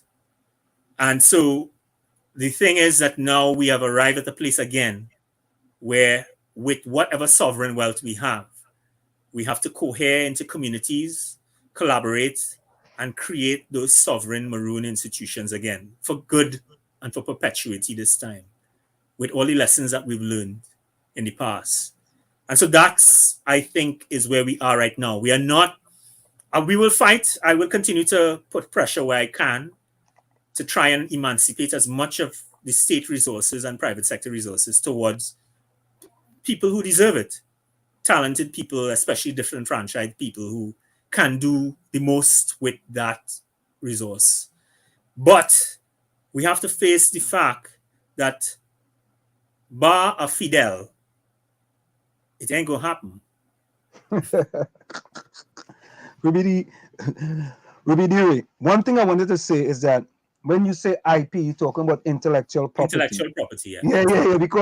Because when you talk about this thing, it's like second nature to you. You know what I mean? Yeah, sorry about that. Yeah, sorry. no, that's all right. That's all right. We want people So to get intellectual property is the value of abstract work or works of creation, right? Right. That come out from an individual, right? So yes, individual IP. Like I have a set of Anansi books that I've written and stuff. That's my IP, right? But Trinidad and Tobago communities have IP, right? So Steel Band is Trinidad and Tobago's IP. You know, soca is our IP, calypso is our IP. You know, I mean, so is our intellectual property, and those things have value, right? So as I said, that value could be conjugated and constructed in many different ways. One of which is, I say, calypso is possibly the second oldest recording industry on planet Earth, but it's certainly one of the oldest. It is older than jazz. It is one of the 10 foundation musics of planet Earth. In the American Smithsonian collection that will survive the nuclear holocaust, the 24 or 48 songs that are inside of there's only one non-American song, and that song is a calypso. It is the song by Lovey's band, who has the first calypso ever made, Mango Vare. You know, one of Lovey's band's calypsos is in that collection. Is the only non-American song that will survive the nuclear holocaust. You know, so there is value in the thing since 1912 when we created calypso was recorded and that kind of stuff. There have probably been over 1 million songs recorded in Trinidad and Tobago catalog. That's valuable as a national bit of IP. And think about this, right, Rubadiri, in that a calypsonian or a soca singer may produce sometimes 8 songs in a year, right? 8, 10 songs, right? While in this country, somebody may produce just 1 song, and that 1 song will last that person for 5 years. You know what I mean? While and you have to create every year in Trinidad. Every year they created. Or you're irrelevant. Yes, every year you have to create something. So imagine that. Every single year you have to create something. But Rubadiri, someone asked a question. How much does NCC make from Carnival, if you know? I don't know that. So I don't know what. There are different times when NCC is in charge of the gates for Panorama and those kinds of things, and that's when they would receive monies, right?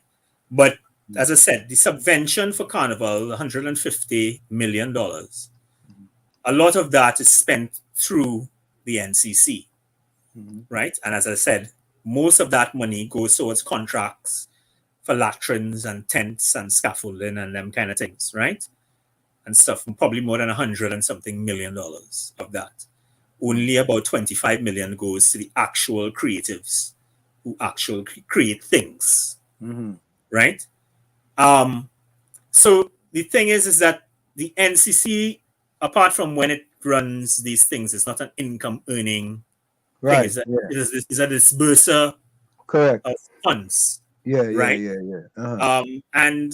I would imagine that from what we have seen, in a lot of times the NCC administrations of the past have been pretty incompetent when it comes to running the gates and stuff. They have overseen the destruction of most of the events that they have sat over. So like, you know, like the grandstand and North Stand, you know, sometimes the North Stand have 10 people for parade of the bands, and you know what I mean? You know, so like, you know, you by devaluing the ritual at the heart of the festival, they have devalued the product, and people have voted with their feet. And so, you know, I don't know that if people are making plenty money in the NCC, it's you smile alone. You smile alone. You smile alone gives us the answer. You don't even have to answer it. It's not because of entrepreneurship or anything that is any model that is built into the legal part of the NCC. So another person says, carnival should also be tax-free for all vendors. You agree with that?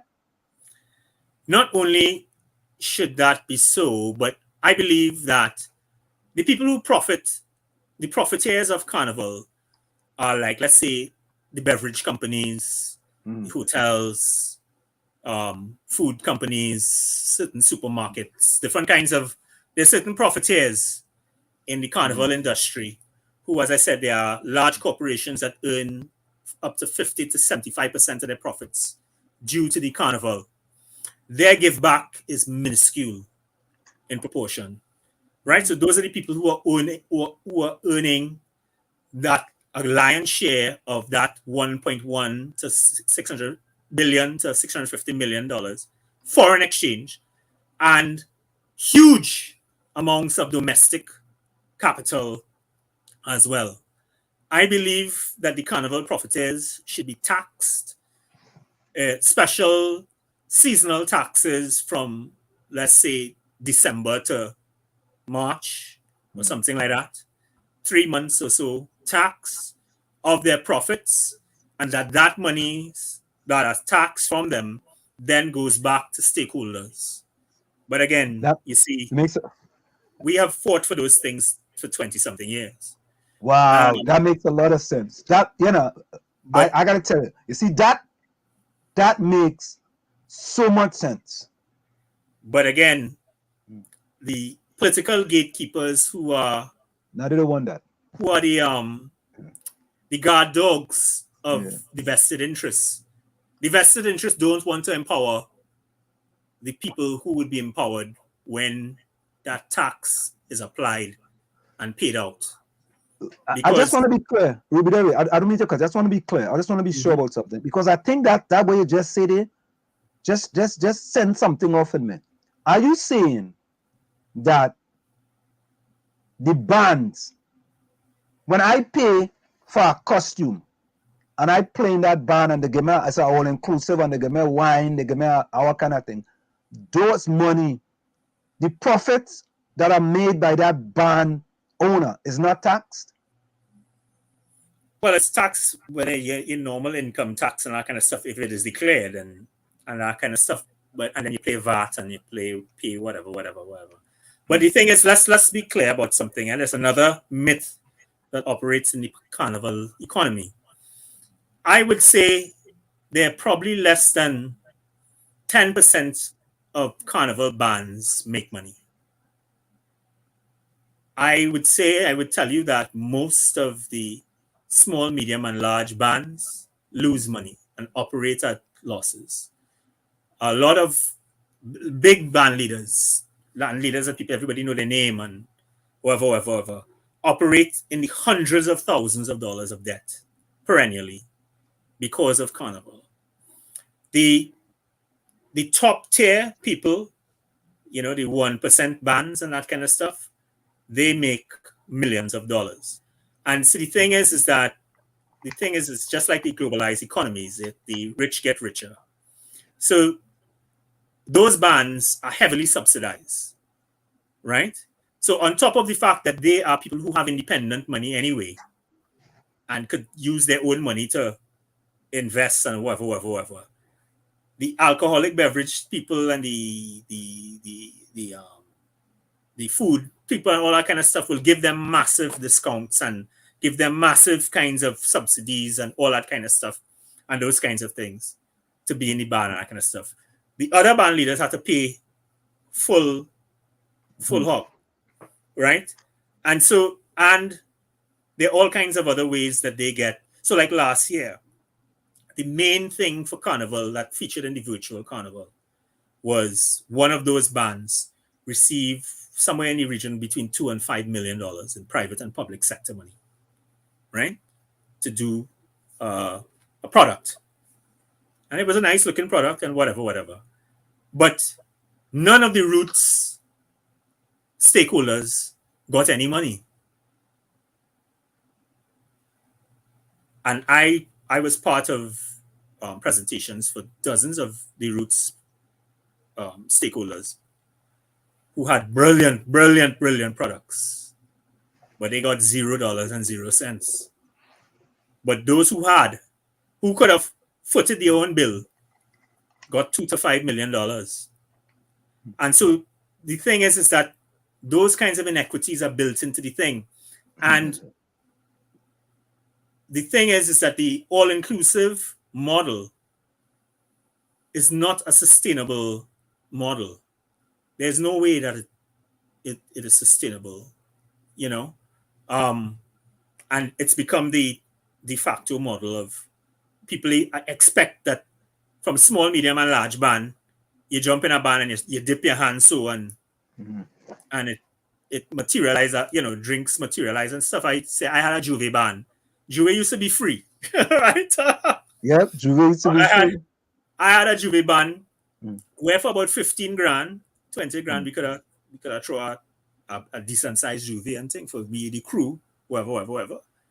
If you will have about $100 and something $1,000 now, you can throw a Juve. How many working class people? I'm talking about Juve. We ain't talking about Monday and Tuesday paying whole bands, paying a truck for the whole day, whatever yet. And we talking about Juve. 4 hours. You know, no costume, mud, paint, right? 100,000 plus, right? How many working class people could enter that stuff? How many working class people could enter those kinds of things, especially if you don't have the connections and the networks and that kind of stuff inside the companies who will give you an extra 50 cases, an extra 10 cases, an extra 100 boxes, an extra, you know what I mean? But the expectation of the consumer is that what they see happening within the Great House, that's what they're supposed to get. And there was a period of time during our boom in the early 2000s, mid 2000s, and stuff when it had Heineken came in and was competing with Carib and Stag, and when B-Mobile and Digicel was battling, where because of competition for the monopolies, people started to dash the cash, you know? We used to get 45 cases free of beer when the beer wars was happening. That's from just one provider. He would get 45 cases. I should also tell you that those 45 cases used to be finished in less than an hour. In less than an hour, when your hand going down inside that thing is only water and ice. Like you're feeling inside the thing. So now you have to buy that 45 cases plus to begin to start.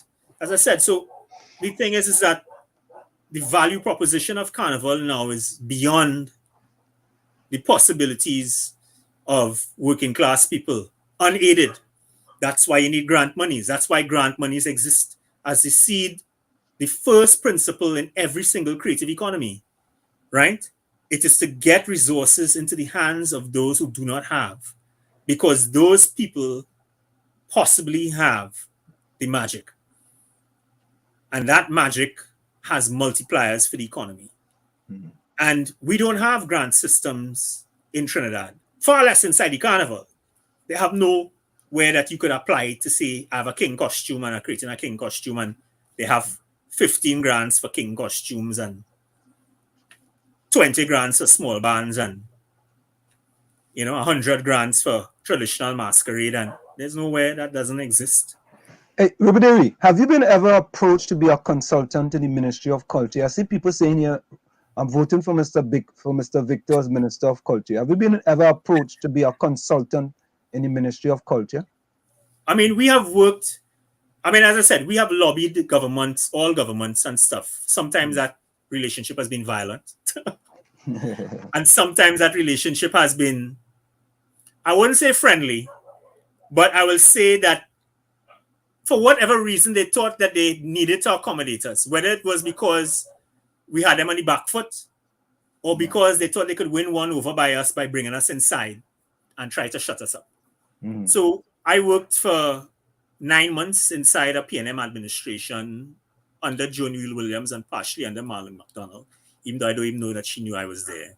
And we were creating the national cultural policy at that time. We worked for 9 months trying to create a national cultural policy. We created one. I was never paid. None of us were ever paid. And they never declared the national policy up to this day. And that was more than 10 years ago, right? More than 15 years ago. Almost 20. Yeah. And then I was, for 5 months, I was assistant, what is it called it again? Assistant to the minister or something like that, to under the partnership government, to Lincoln Douglas. Yeah. And that was because Pat Bishop died in my hands in 5 times in a meeting with ministers and stakeholders, in a meeting that was bloody, where the air was poison and acrimonious, and Pat Bishop died in the heart of that acrimony and stuff. And in a way, she sacrificed her life in that meeting to stop something that they were trying to do. And her last words to me were, "Are you going to let him get away with this?"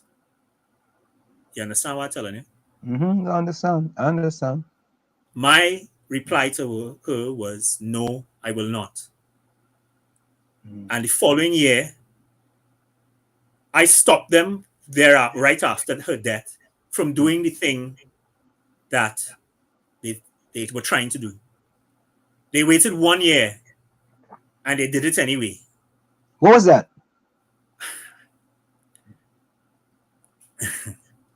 They destroyed the companies that we got created, which was like the film company and the entertainment company and those kinds of things, which were grant-based institutions which we had gotten created. That was the 7-year success of the film company was predicated on that, of the film industry was predicated on that company and the grant schemes that were in place and the policies and legislations and stuff that we got passed, as well as the institutional memory of the staff that was there. They decapitated those institutions and tried Which to government was that? Which government? The partnership government. Okay.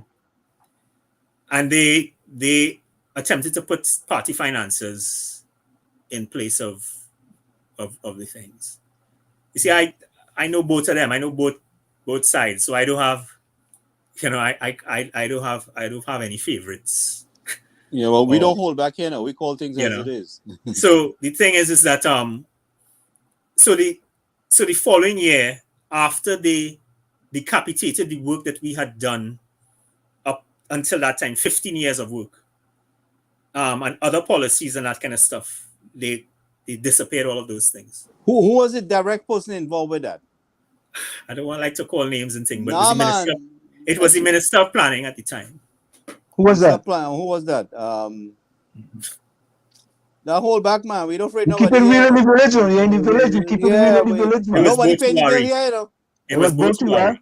Okay. All right. Both Tiwari and the Minister of Trade was Vasan Bharat. Okay. Call it as it is. Call it as it is. Those were the people who, and the people who were the enactors of this stuff was Professor Keatness. Okay. Call them out. And Kiran Akal, who turned out to be the nephew of said Bo Tiwari. But we didn't know at the time. These people were the ones directly responsible for the destruction of the work that me and the Artists Coalition had done for 15 years, and the work of the sector and stuff. So they mash up a good thing. They mash up everything. They mash up everything. And with Pat's words, and Pat's last project was stolen. So I handed over Pat's project to them, which he wanted me to, which was to create an amusement park a creative industry-based amusement park in the Chaguaramas Peninsula.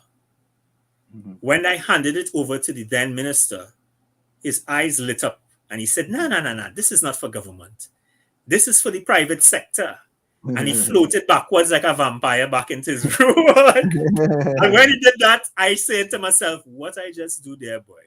I know this was one of Pat's dying things, but what I just do there. The minister of planning did that. Yeah. And we have seen that there's no creative industry amusement park, but it definitely is an amusement park with certain people who have gotten the land and the water for pittance in Chaguaramas Peninsula. You know, and the artists and the poor people and the black people who had owned the agricultural land in Chaguaramas are nowhere around the picture. So because of these things, I had to, me and my group, the Artist Coalition, we had to figure out how do we win back the things, like, but we were completely now frozen out of planning and trade. Now them got what they wanted and they didn't need us, you know, and they didn't want to listen to us. Of course, we are the enemy. So you know, I mean, and so we had to choose the weakest link. We had to choose the underbelly of the animal where it could get wounded. So we concentrated fire at the Ministry of Culture. Now, we had abandoned the Ministry of Culture as a partner years ago, more than a decade before that, because there was no hope in dope, right? We had tried for decades to get things to happen there and nothing was happening. And so we had shifted attention to the ministries of trade and planning, where you had technocrats who were more savvy and where they didn't know us as much, and we thought that we could get some traction because the creative industries globally were getting a lot of traction and they understood international policy language. And the things that we won because we made that pivot. But it came at such a time, as I've just described, where those doors now had been closed to us. So we now had to pivot back to our abandoned mother ministry and force their hand, hit them some lash, and see if we could get them to put in back some of the things that had been taken out in other places. And it was after like a 4 weeks. Could you lower your camera a little bit? Because you went up a little bit. You went up a little bit. Lower down a little bit. I don't know what happened. I didn't touch anything. I didn't. All right. So go ahead. That's okay. Go ahead. We had concentrated some fire for about 4 weeks on the ministry, right? And the minister. Like some hardcore fire. And so what does normally happen when they get that kind of licks and stuff, and then the PM names start to call and whoever nationally and things like that. They just have to meet with us, right? They just have to. They just ignore us, but then they call us and it's just like, yo, what's going on?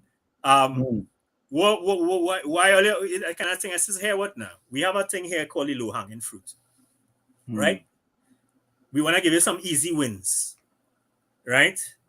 So, enact some of these things now. You could enact some of these things. So this was a way to start to get some of the things back inside. I suppose that he read the things and he did not understand. He did not understand it. And I suppose he was in such a probably precarious position as a minister. I don't know what. But, and also at that time, Sprangelang had just left the work as his assistant, his advisor. And so he was, I suppose, a little exposed. And plus we was giving him licks in public.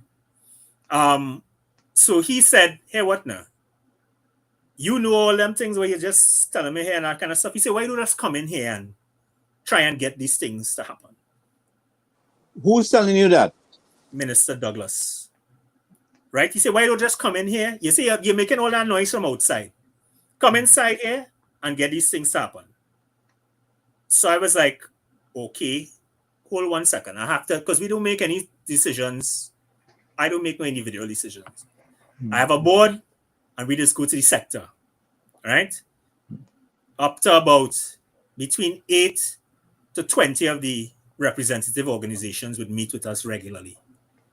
And we would tell all the leaders what we're doing and we would huddle. All the things that we won because we were able to organize the sector in that way. We would walk into meetings with people who they never thought they would ever see together, sitting together in the same room, right? So we would walk in with 18 leaders. And from one time, Panchin Bigo, too cool, this one, that one, stuff. And one time they realized, oh shit, excuse my French. No, that's all right. That's all right. They said, like, yeah, we have to listen to these fellas because they could call our shot, right? And so, when I went to the sector, they say you have to do it. See, you have to do it. You can't. You have to take even if they're trying to do that to kind of neuter your voice, to keep bringing inside, to shut you up and that kind of stuff, and to make it look like whatever. We have, at the moment, we have nothing. Everything that we fought for has been gutted. Every single thing has been gutted. And the ministries that now have the evilest thing, they are the ones who have all the money. And they're running with it. So I said, like, the only way I'm doing this and stuff is you have to play good cop, bad cop. When I'm inside there, I wouldn't be able to make noise, but my board, or they have to make the noise for me. Right? And I'm gonna have to have plausible deniability. I have to be able to say, they say what? Why talk to them? Why talk to them, man, boy? And they call your name, boy. Good. Wait, I'm gonna talk to them. I'm gonna talk, you know what I mean? But but I mean, that was the thing. I mean, for 5 months I was the advisor, and then for the next set of months I was under some other thing. But I was there for a year and a half, and we were able to get 5 cabinet notes, which returned the set of some of this stuff. And we got things like Sparrow's money for his health, his $1 million that he got for his health, and for to purchase his, to lease his collection, and that kind of stuff. We got a whole, it's kind of stuff. Whilst I was there is when we got the heritage legislation passed. That's under which government? That is under 23 which government? years. All of this is under the partnership. Okay, this was applying pressure from inside. And one of the things that year and a half I spent inside there, because it was all about getting implementation, getting policy back into the system from inside, I learned more than I ever had in the 15 years prior as an activist. I thought I understood how things work. I thought that the ministers and the government and their crew were the sole enemies and and their party handlers and that kind of stuff. But then I realized that they had probably 2 levels of opposition inside of the party. Didn't if I they had recollect, 3 Gypsy in the public service. Minister of Culture at one point? But there were 3 levels in the public service. And those 3 levels in the public service were the ones that were really destroying anything progressive from happening. And people were saying, boy, if your hair was straight and all kind of stuff, and I was like, no, partner. The unfortunate thing is that it's people who looking like us, people who have their hair wrap and all kind of thing, who sitting down there, who destroying these things and calling those shots and stuff. Like, for instance, I fought for about, I think, 6 to 9 months to get the Sparrow thing to happen, right? Sparrow had spent more than $1 million plus in his health. His health was failing for a period where he was in hospital for long periods and that kind of stuff. And I suppose you could imagine the cost of healthcare in the States and whatnot, that kind of stuff. So he spent more than $1 million and that kind of stuff, and so, he needed some help and assistance and that kind of stuff because his health was still precarious at the time. And my thing was like, hey, this is your king of kings. Yep. You said that, he didn't say, you said that. Keep saying it in all your little hype things and whatever. He's your king of kings.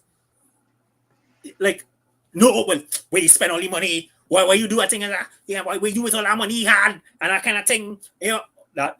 So I should say that in the year and a half that I was there, with the public service part of the ministry, I never heard a kind word spoken about any creative ever.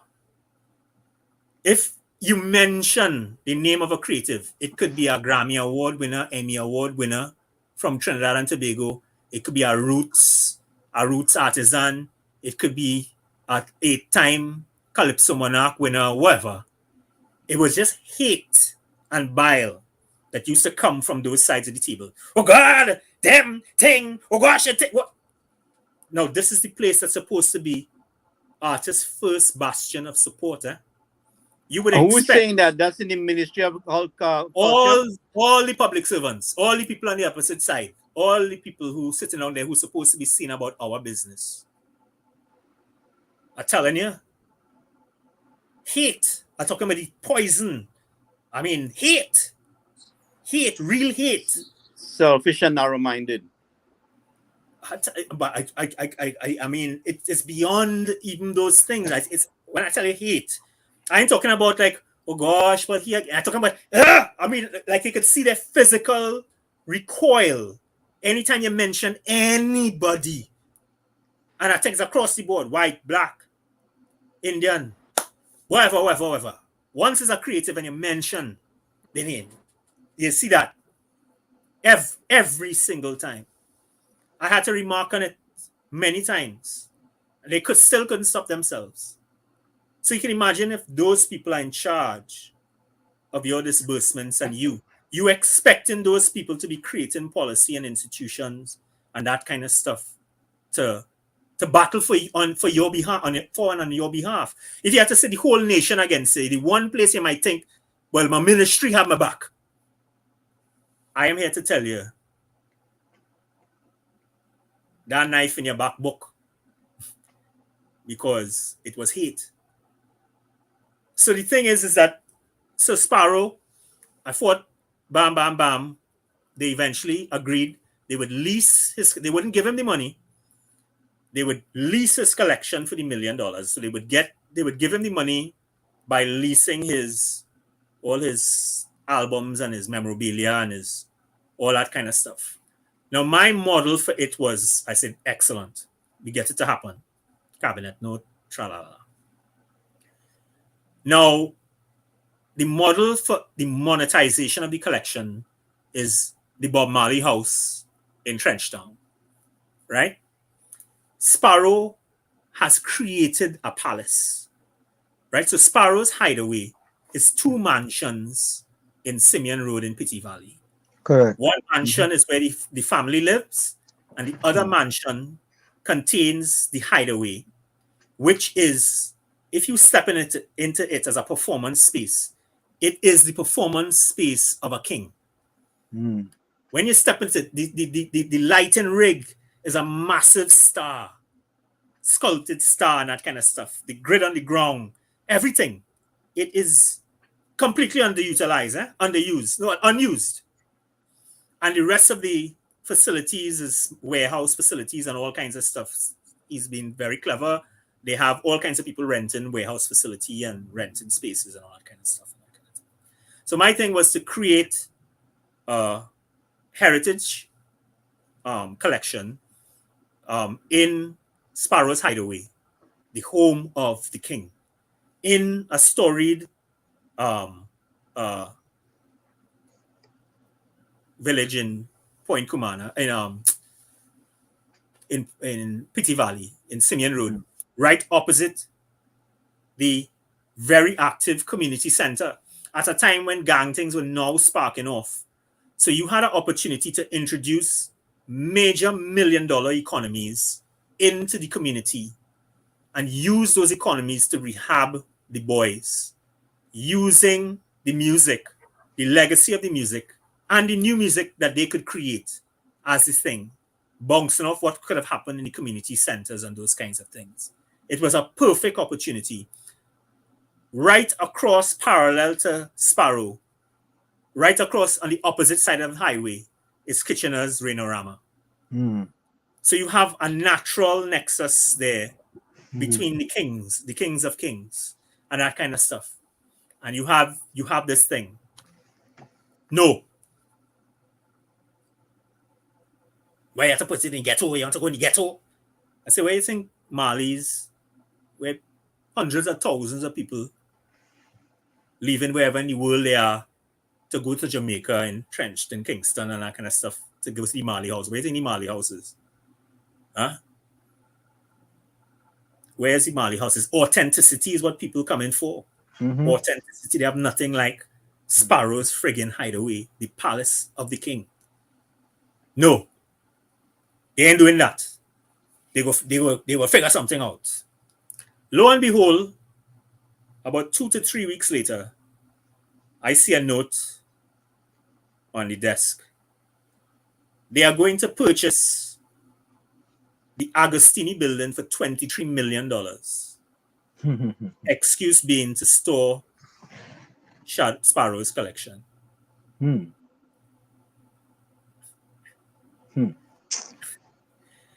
Now, they never find anything resembling $23 million for anything any creatives ever do in Trinidad, ever. Never. No one person ever receive a $23 million. No artist. Ever. You just fight almost a year to begrudgingly give $1 million to your king of kings. But in 3 weeks' time, you could find $23 million to give to Agostini for a building.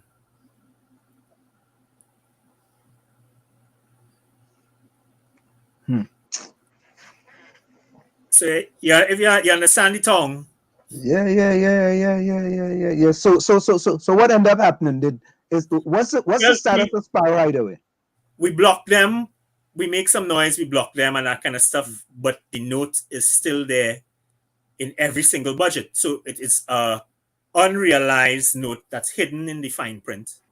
But it is policy. So that money at any point in time could spend because it's on the books as policy. $23 million. Agostini building. So what it would mean? They'll take all the things from Sparrow Hideaway and put it in this new building? Well, the collection is actually housed right now in a building where the Ministry of Culture is. It was upstairs of the Ministry of Culture. They housed all the stuff is there in like a cubbyhole building. I don't know if many people even knew the collection was even there. It's just. So they didn't want to use Sparrow Hideaway because they think it was in the ghetto. Yeah, it's too black. That's too black. Okay, that's interesting. So but these are people who look like us, saying these things. What's the status of Sparrow Hideaway right now? Is it just sitting there? What?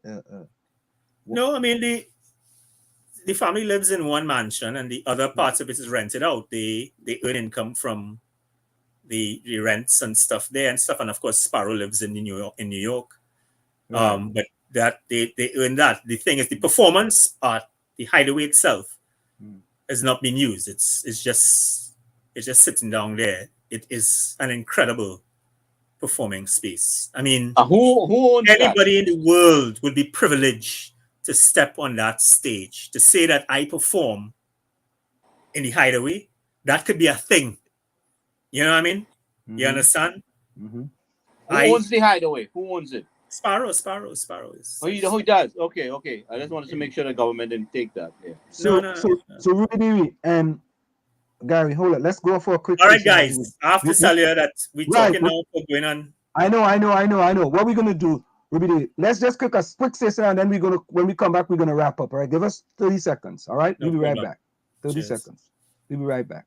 You're listening to WZYE 95.9 FM. You are listening to WZYE 95.9 FM, the most influential name in Caribbean radio in the tri-state area. Broadcasting from East Orange, New Jersey. The most influential name in Caribbean radio. WZYE 95.9 FM. We are back with you. So, Rubadiri, we want to say thank you so very kindly for sharing. I was just listening because the information you were sharing is some things that I hearing for the first time. And this is what happened when a lot of people come into the village. We keep it, we speak truth to power here in the village. And we're really happy that you decide to come in here and share all this information with us. And we are hoping that, someone can see your talents and abilities and put it to good use in Trinidad and Tobago, because... Or anywhere else in the globe at this point in time. Else in the globe. Yes, right. Or anywhere else in the globe, because it seemed to me especially that... for Black and disenfranchised communities. You got to raise the camera up a little bit before you... No, he's good. Yes, especially for Black and disenfranchised communities and that kind of stuff. Anywhere on the planet. Yeah. Because I just said it. I grew up in Chumacac, Laventil. Boy.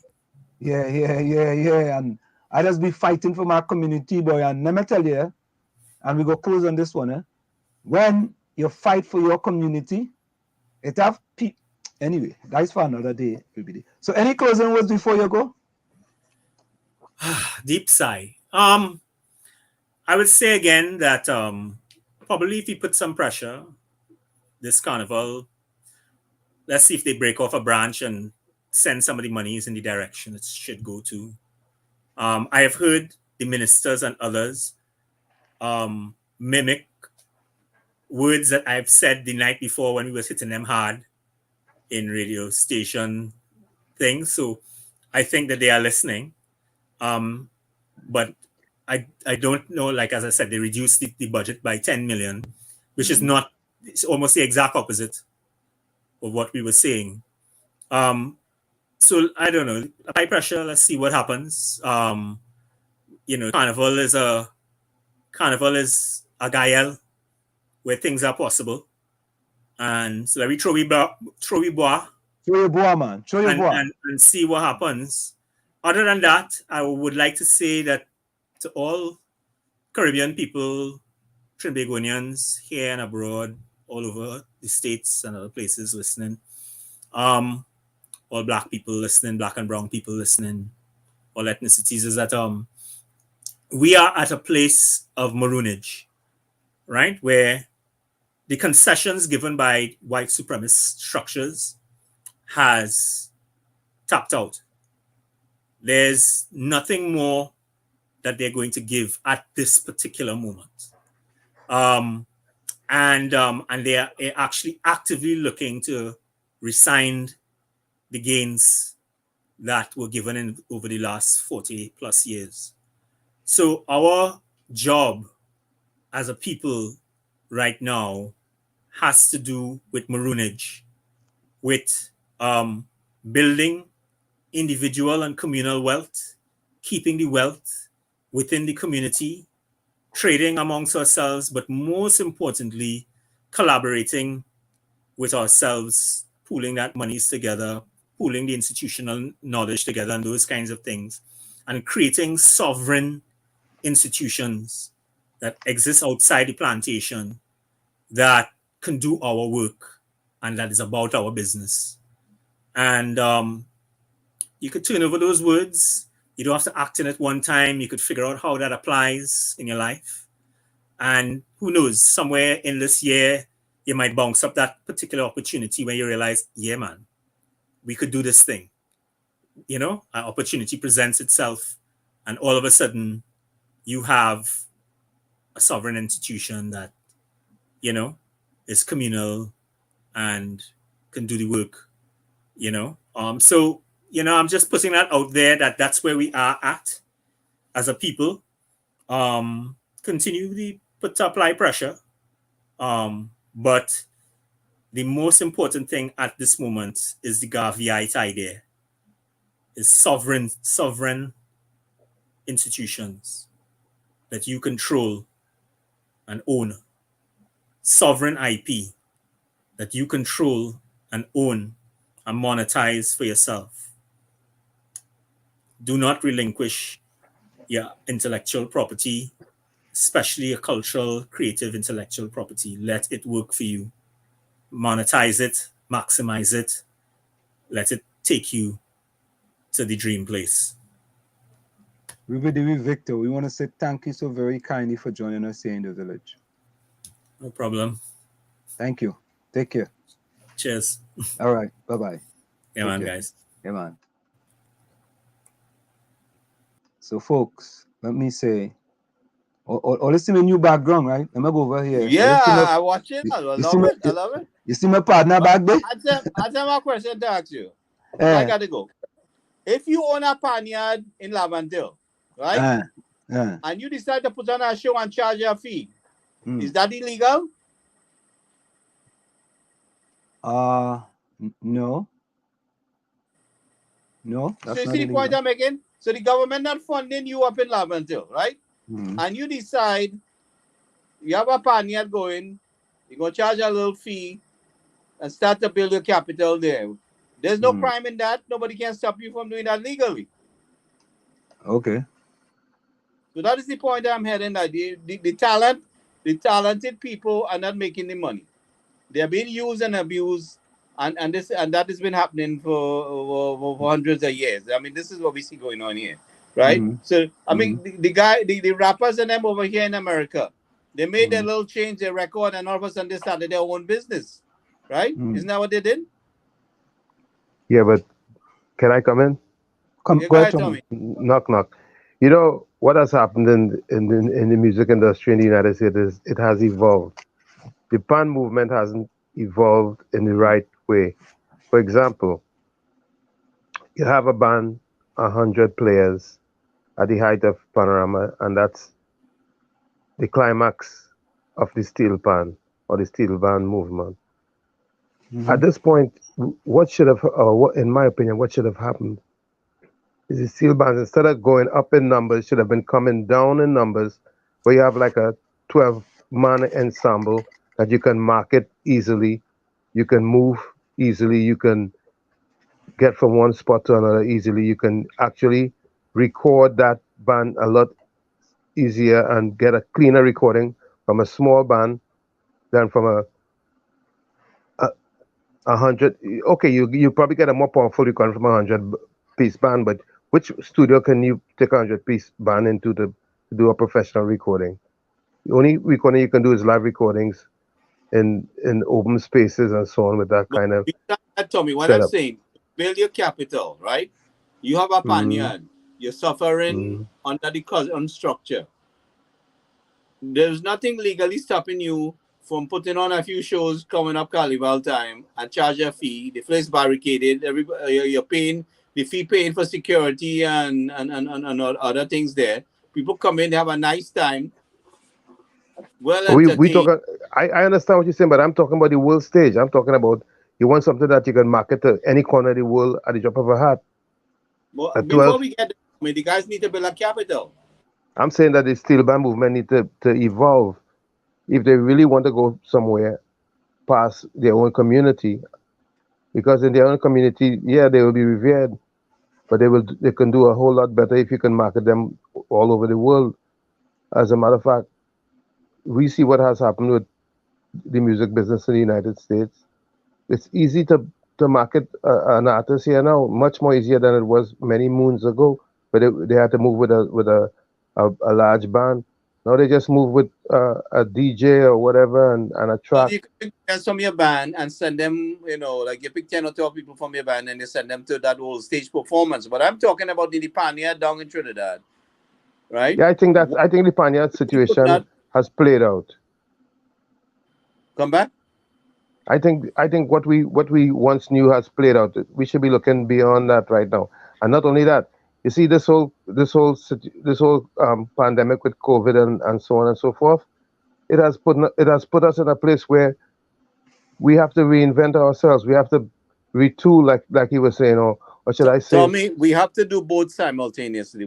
You cannot neglect the fact about focus on the world stage and not focus on the guy on the ground. Before you can reach the world stage, you have to create an opportunity for the guys on the ground.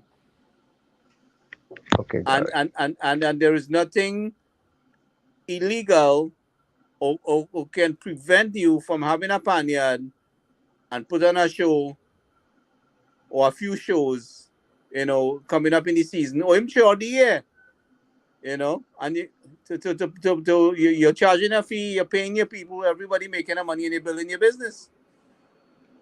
So Gary and Tommy, here is compare and contrast, right? I want you guys to listen to this quickly. The pod-style carnival events have intrigued a few, but the cost to put on a taste of carnival has some citizens concerned.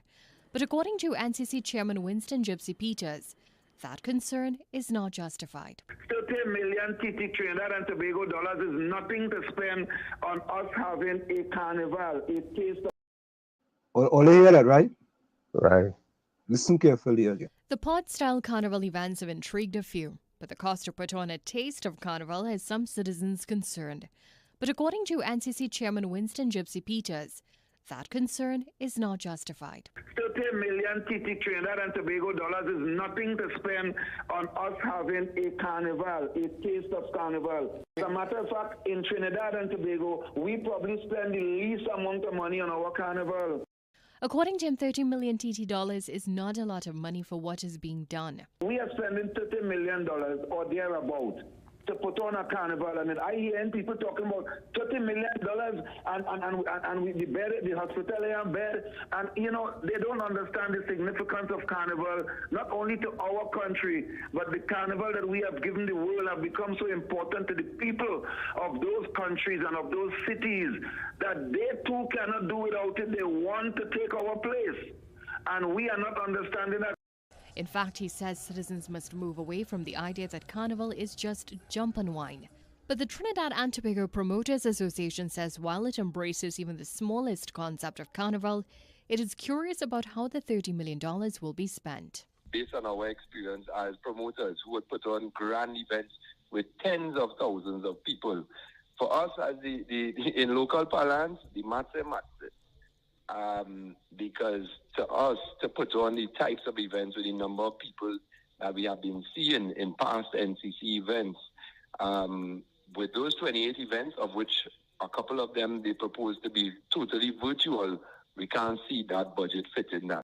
Persia says based on the infrastructure needed to put on these events, he wonders whether there will be big prizes or donations to artists and entertainers. When we heard 200 pods at, let's say, 6 to 9 people in a pod, even if it was 10 people in a pod, you're looking at 2,000 people in total. And then you have to ask yourself, okay, for a 2,000 person event, how much would that really cost in terms of infrastructure?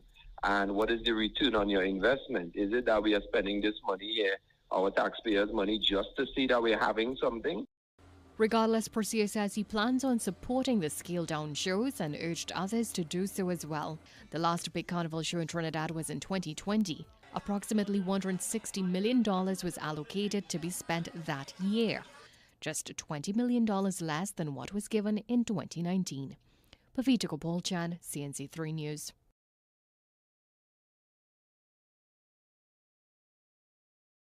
Right? All right. Let me move Gypsy. Now come today now.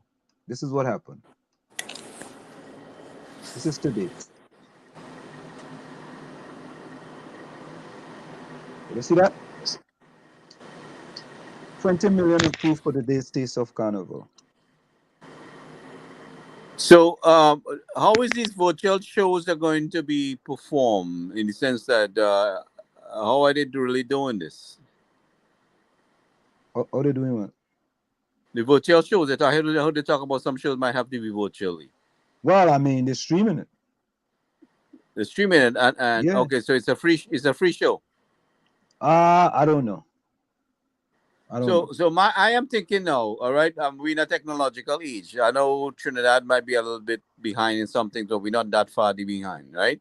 If you put on a show, right, and you create a virtual show and you create a digital ticket, right? And that ticket has a code for you to access the show. You can only see the show, virtually. And you create a digital ticket to sell the show. But you stay in your house and you watch the show. But Gary, but only you could. only you can use that code. You can't share it then. In the sense that wherever at one location you're buying a ticket to the show, and the ticket have a digital key to it. Then basically, Yeah, so but we Gary, we cannot. you Go know ahead. what's going to happen? For example, TTT is going to buy the rights to stream that show, and TTT is going to stream it for free on TTT. Okay, Because- so TTT paying for the tickets then? No, TTT paying the NCC or Pan Trinbig or whoever for the rights to stream the program. Right. That's the program. But what I'm saying, as a person, say a private person having a show. Let's use your area again, Lavante. Say it's up in Chumaka, Lavante. We have a entertainment hall up there, a like private how show. Napa or Sapa is. Yeah. And you create and you're having a show virtually, and you create a digital ticket with a key code that when you buy the ticket online, you can log into the show. Right, and watch the That's show, pay-per-view. and they don't have a crowd, and Right, then that's you making pay-per-view. your money, you controlling your money, you controlling the show. Correct. You see the point I'm making? Yeah, no, I hear you. We have a lot of talented young people, you know. We have a lot of talented young people. That's pay-per-view. Right, but if TTT airs it, then the advertisers would pay for the show, for the area. Right. And TTT now, once TTT puts it on Facebook or anywhere, anybody then could watch it. Nobody ain't gonna pay for it now. So, for example, if that person in Chumaka Clavantil, if TTT buys the rights, nobody ain't gonna pay no digital ticket to watch that program because they could watch it on Facebook on TTT. Well, yeah, that becomes a free show now. But what I'm saying is, I'm just saying, you in the entertainment business, you have a whole because of COVID, you cannot crowd the place. Now you have your artists performing, tickets are sold digitally, right? You can make your money, and you can make your money. Yes, you know. But TTT could still pay you money because the advertisers are going to pay for the airing. It's up to you if you want to sell. You understand what I'm saying? It's two different things. But Gary, it's up to you if you want to sell. Most people will do is take the TTT money because that's guaranteed, as opposed to you waiting to go on pay-per-view to see if people might buy the pay-per-view. You understand? Because when you go in pay-per-view, people have to buy it, right, in order for you to make money. But you're selling your ticket in advance. You could sell the ticket 3 months in advance. Yeah, but what I'm saying that if TTT wants to buy the rights to that program and TTT giving you 500,000, for example, right, and TTT will go back and get sponsors during the program in order to make back their money, right?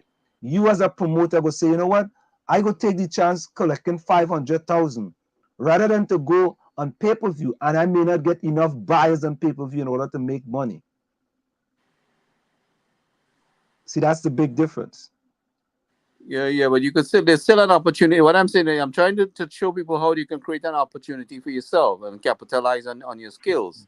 You know, that you can still do this. You know, you have a entertainment center in your neighborhood or a tent or whatever it is that you start off with. You know, you charge a price. There's nothing legally stopping you from charging a price. People just go pan tent and fet all over the place. You know, I have a passion for the pan because pan is the greatest invention as far as I'm concerned out of Trinidad. The best thing that ever came out of Trinidad is pan. Ewalana say, Ansem, you work Wall Street, make it make sense. A Fed costs 20 million to be held with 2,000 people. Yeah, make it make sense. So here's the release today. This was released today. The Ministry of Tourism, Culture and the Arts said that support for the Taste of Carnival has been approved. The National Carnival Commission has been allocated 15 million, while 5 million will be provided for sponsorship support to a number of smaller, separately promote safe zone type of events. So, all you hear that, eh?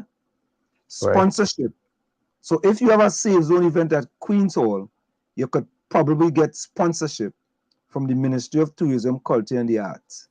So, you don't really have to depend people coming, right? You already getting money from the Ministry of Tourism. And there's a great possibility that that money alone might be able to cover most of the expenses and you can make a little something out of that. Well, let me go on. The following is a press release from the Ministry of Tourism, Culture and the Arts, right? The Ministry of Tourism is pleased to announce the support. We already said that. 15 million for the hosting of the events, along with 3 special interest groups: Pan Trinbago, TUCO, and the Trinidad and Tobago Carnival Band Association. Right? You know, it's funny, eh? There used to be a National Carnival Band Association. Now we have a Trinidad and Tobago Carnival Band Association. It's interesting. I like to know what happened to them. A further maximum of $5 million will be provided in sponsorship support to a number of smaller, separated, promoted, safe zone type of event. The sponsorship will assist in offsetting some expenditure related to payments of artists' performance fees to the creative involved through ministry-approved application process. Funding for the Taste of Carnival will be sourced from the Ministry of Finance, as well as from usual revenue streams related to sponsorship, as well as gate receipts received by the NCC and separate event promotions. So that is it in a nutshell. The money going from 30 to 20. Them fellas could lie, boy. Oh God. Them boy could lie. I don't know why they lie so much, you know. Politicians. Huh? Just I tell the seen truth, man. Marcia Brave Boy in the chat. Yeah, Marcia been there. Marcia, I would like to reiterate my invite to bring you on the show as a co-host. Oh, and so we had this one today where TSTT, mass retrenchment, 400 people going home in TSTT. This is from Liz Williams. Right? Gary, you see this here? I'm not going to talk about this today because it's already 9:20, but I'm going to come back to this, right? This is a UNC Facebook post. Donna Cox tell elderly and disabled staff for 2 months. I'm going to come back to it. I'm not going to address it, but I think we have to address that. Right? Another mother murdered. We don't really get into that in here, but that's a headline there. Right? Minister, no 30 million budget for Carnival. They had to deny that. You know, of course, they had to deny that. In sports, Cornell returned as director in football in Trinidad and Tobago. They continue to recycle people in Trinidad. I think we see this already. Cabinet reshuffle coming. We saw this as well. Stanley John stands by report on firearm users license. John stands by full report. That is Gary Griffith 7.3 million turf. All right.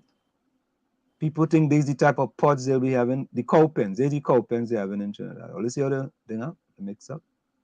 Yeah, them there. And this is my background today. Oh, let's see it.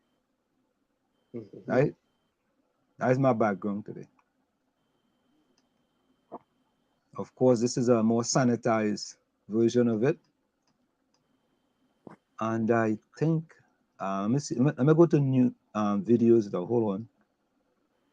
We got that one video. We got that one video. Okay, yeah. So that's you're gonna put people. So you're gonna put people that close to each other. Nah, they're 6 because feet the apart, vaccine. man. They're 6 feet apart. They're 6 feet apart. Yeah, but what is it? That for one person, or how many people in that pen? About six, or is that some for 6 and some for 10? I understand. Right, but that's still bringing people closer to each other, and being vaccinated means what? No.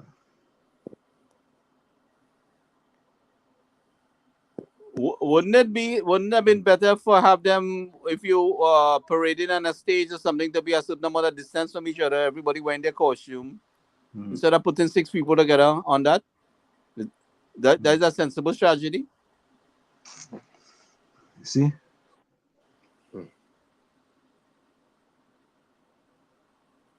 Wait. Fish stick. We're not addressing it tonight, though. Fish stick, you are absolutely correct. Someone did break in to the office and stole checks, and that they have to wait 2 months, but she never said they had to starve. Okay, she didn't say they had to starve. There was no quote by her that she had to starve. You know what I mean? agree with the statement, but I think, when you say the artist, if you read, when you read the report, we got just that Friday, Saturday. All right. So listener, folks, we had a long, nice interview tonight with Rubadiri Victor. I think it was fantabulous. We learned a lot of information. We learned about culture. We learned about, NFTs as well. NFTs are something that's very, very important, and this is just the type of thing we want to share here in the village with the Dark Triplets on WZYE 95.9 FM. Let me just say welcome to everyone that came in tonight. There's so much of a long list, right? Again, thank you guys so much for joining us. Let me quickly go through some names. Kapiza, thank you. Lana, thank you as well. Richard Ramrup, I don't know what happened to I think Diana had to go because she was screaming so much at the wherever where she went and see? Earth, Wind and Fire. All right. Earth, Wind and Storm? Is Earth, Wind and Storm? No, Fire. Oh, Earth, Wind and Fire. Earth, Wind and Fire. Albert Montano, welcome. Richard Ramrup. Nadia, good night. Good night, Nadia. Fish Sticks. Haley, Rennie Mohammed. Of course, Marcel Brave Boy, thanks for joining us. I see Rose, I saw Haley, I saw Carice, I think I saw Carice, I saw Takesha, I saw Fish Sticks, I saw I don't know if I saw Rajvi though. I don't know if I saw Rajvi, but it was so much. So folks, there was a lot, and I think on Saturday, we had to get Saturday, we had to get the chat. We had to do a Saturday show just with the chat alone, right? So here it is, Lana, Nadia, Lana, Nadia, Richard Ramrup, Kapiza, and Albert Montano. Please put closing comments in the chat. Please put closing comments in the chat. Hold it here. Yeah.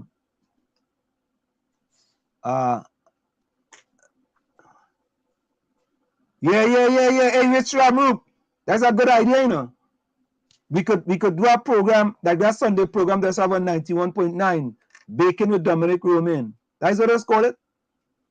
I think they have a Sunday program called Baking with Dominic Roman. We could have that. We could have that. Correct is right.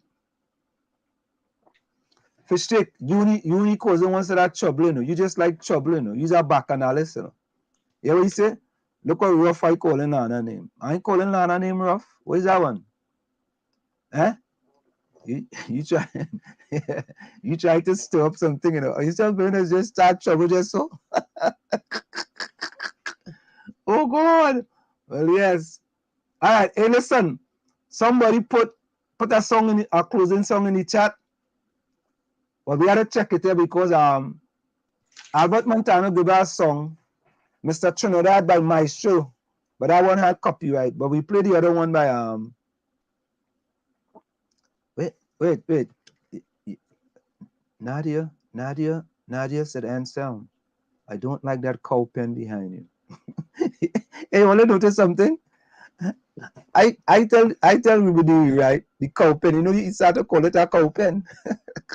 Mm-hmm. Did you notice that? Yep. Wow. Look like a boxing ring, eh? Yeah, well, let's see it. What that thing, boy? Look like a boxing ring. Yeah, boy. But they're good enough. They're good. Vaccinated or not, we should not be grouping anybody together.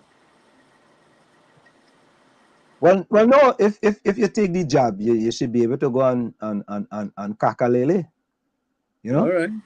Yeah. You should be able to kakalele because you should be able to drink water and take bamboo.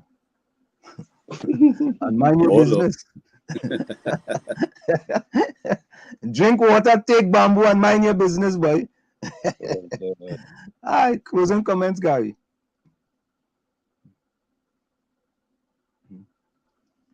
Gary. Yeah. Gary, Marcel Boy said she laughed when Rubadiri took after you and someone called it pods cow pens. I was laughing quietly too, yes. I was saying, what's that boy? The man calling it cow pens too, yes. Oh boy.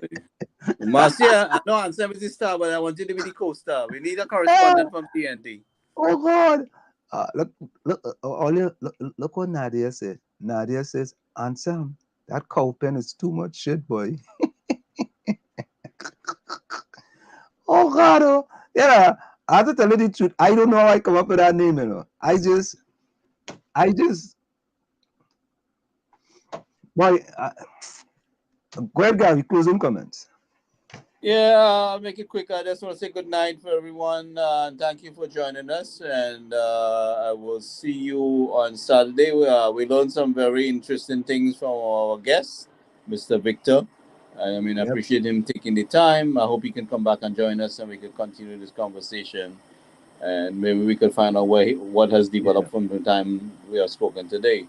I'm hoping that we could get somewhere with the young people on the ground can profit from their skills, whether they can beat pan or whatever performance. We need to work out something, create some kind of structure where they can benefit from this financially also. And that I would say good night. Yeah, Marcia say, Waha, yes, them coupon is too much shit. Oh God! All they call anything, the thing is pods, all they call anything cow pens. We easy, you know. What when the mama say we all right, that is the closing comments. All right, yeah.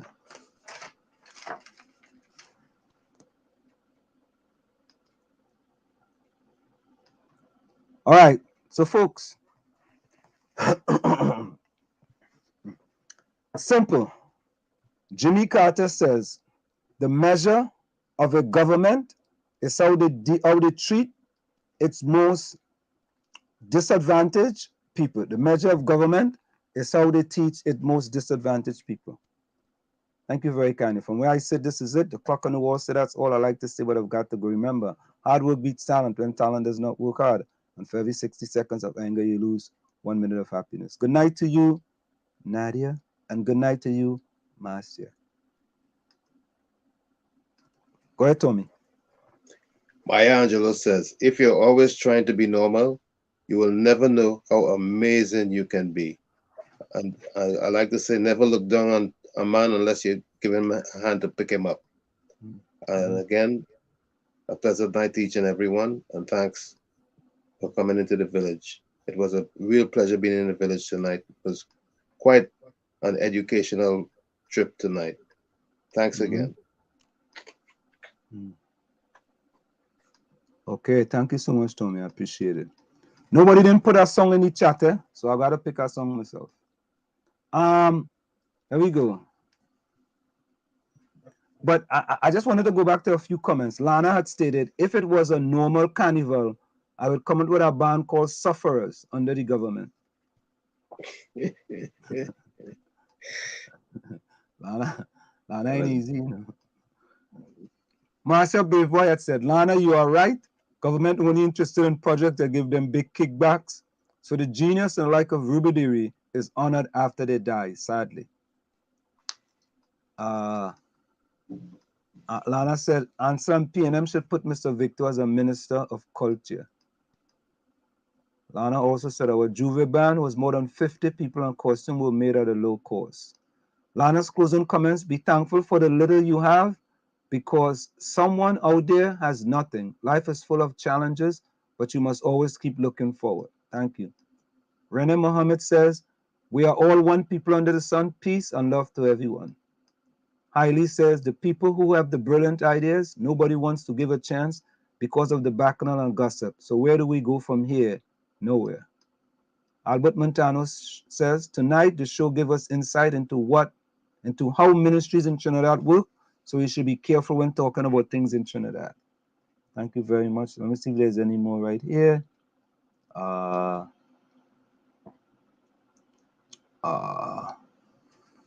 Good night, Fish Sticks. Fish Sticks says, good night, everyone. Death is not the greatest loss in life. The greatest loss is what dies inside where we live. Full 100, Fish Stick. Full 100. Carice, also good night. Nobody didn't put a closing song, so I'm gonna put my own song. Lana says she's ready for Taste of Carnival. All right. Oh, yeah. Here's the one here. This is the one for the government for Carnival 2022. They should have done this, but it's too late now. $20 big already gone to it. So let Iowa George come and tell them, folks, enjoy. See you Saturday.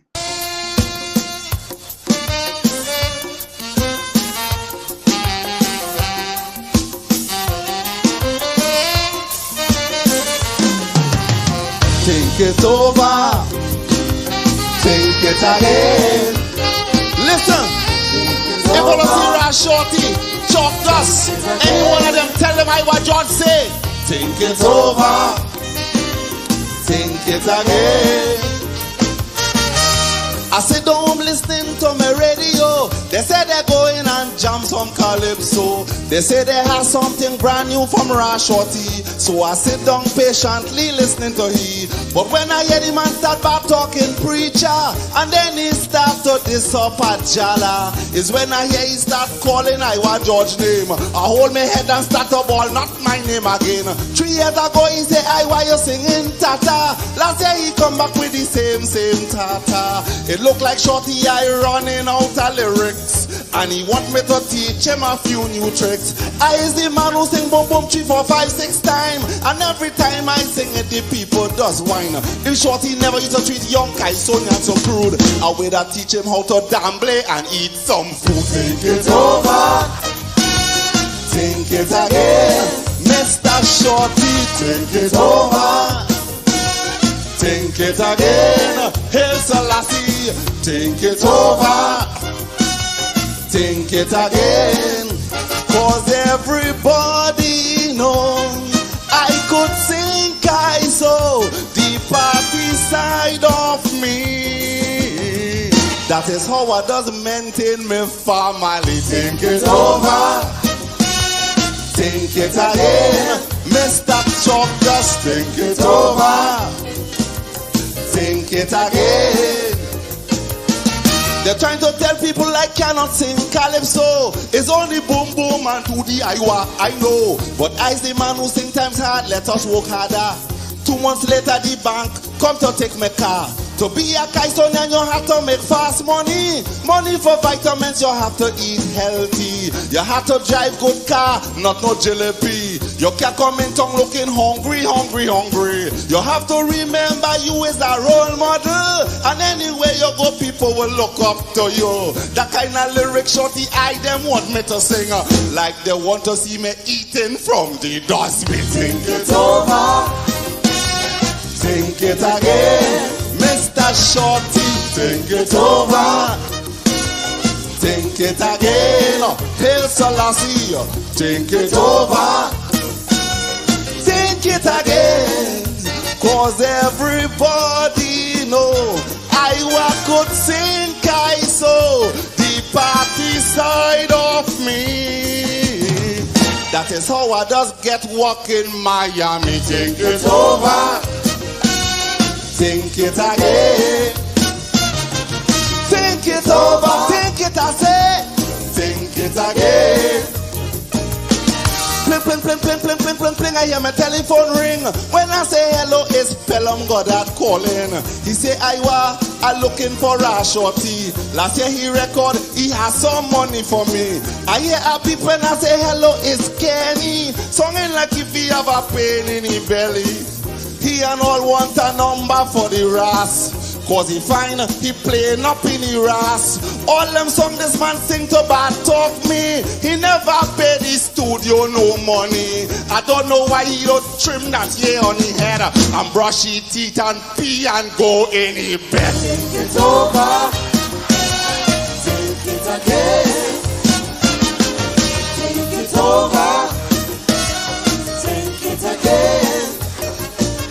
George. It's over. Think it again. Iowa. Think it's over. Think it again. Listen, it's about a Kaisonian who talk to and all. I want to hear the stories. Are you ready to hear the stories? Let me go. Think it over. Think it again. Come in. I know all them Calypsonians listening, and everybody just shoo-shooing. They're listening to see if I put their name in my song, because it have other Caisonians who fight me down. It have one working in the cultural ministry. Every song he sing is the same melody. He get some doctorate quite up in Michigan, trying to say I giving Kaiso bad injection. But when I hear he say merchant strip Kaiso heart, and Winston Stevens just tear Kaiso apart. Look, Chuck, just let me tell you something, and it know this. You need to see a musical psychiatrist. It's over.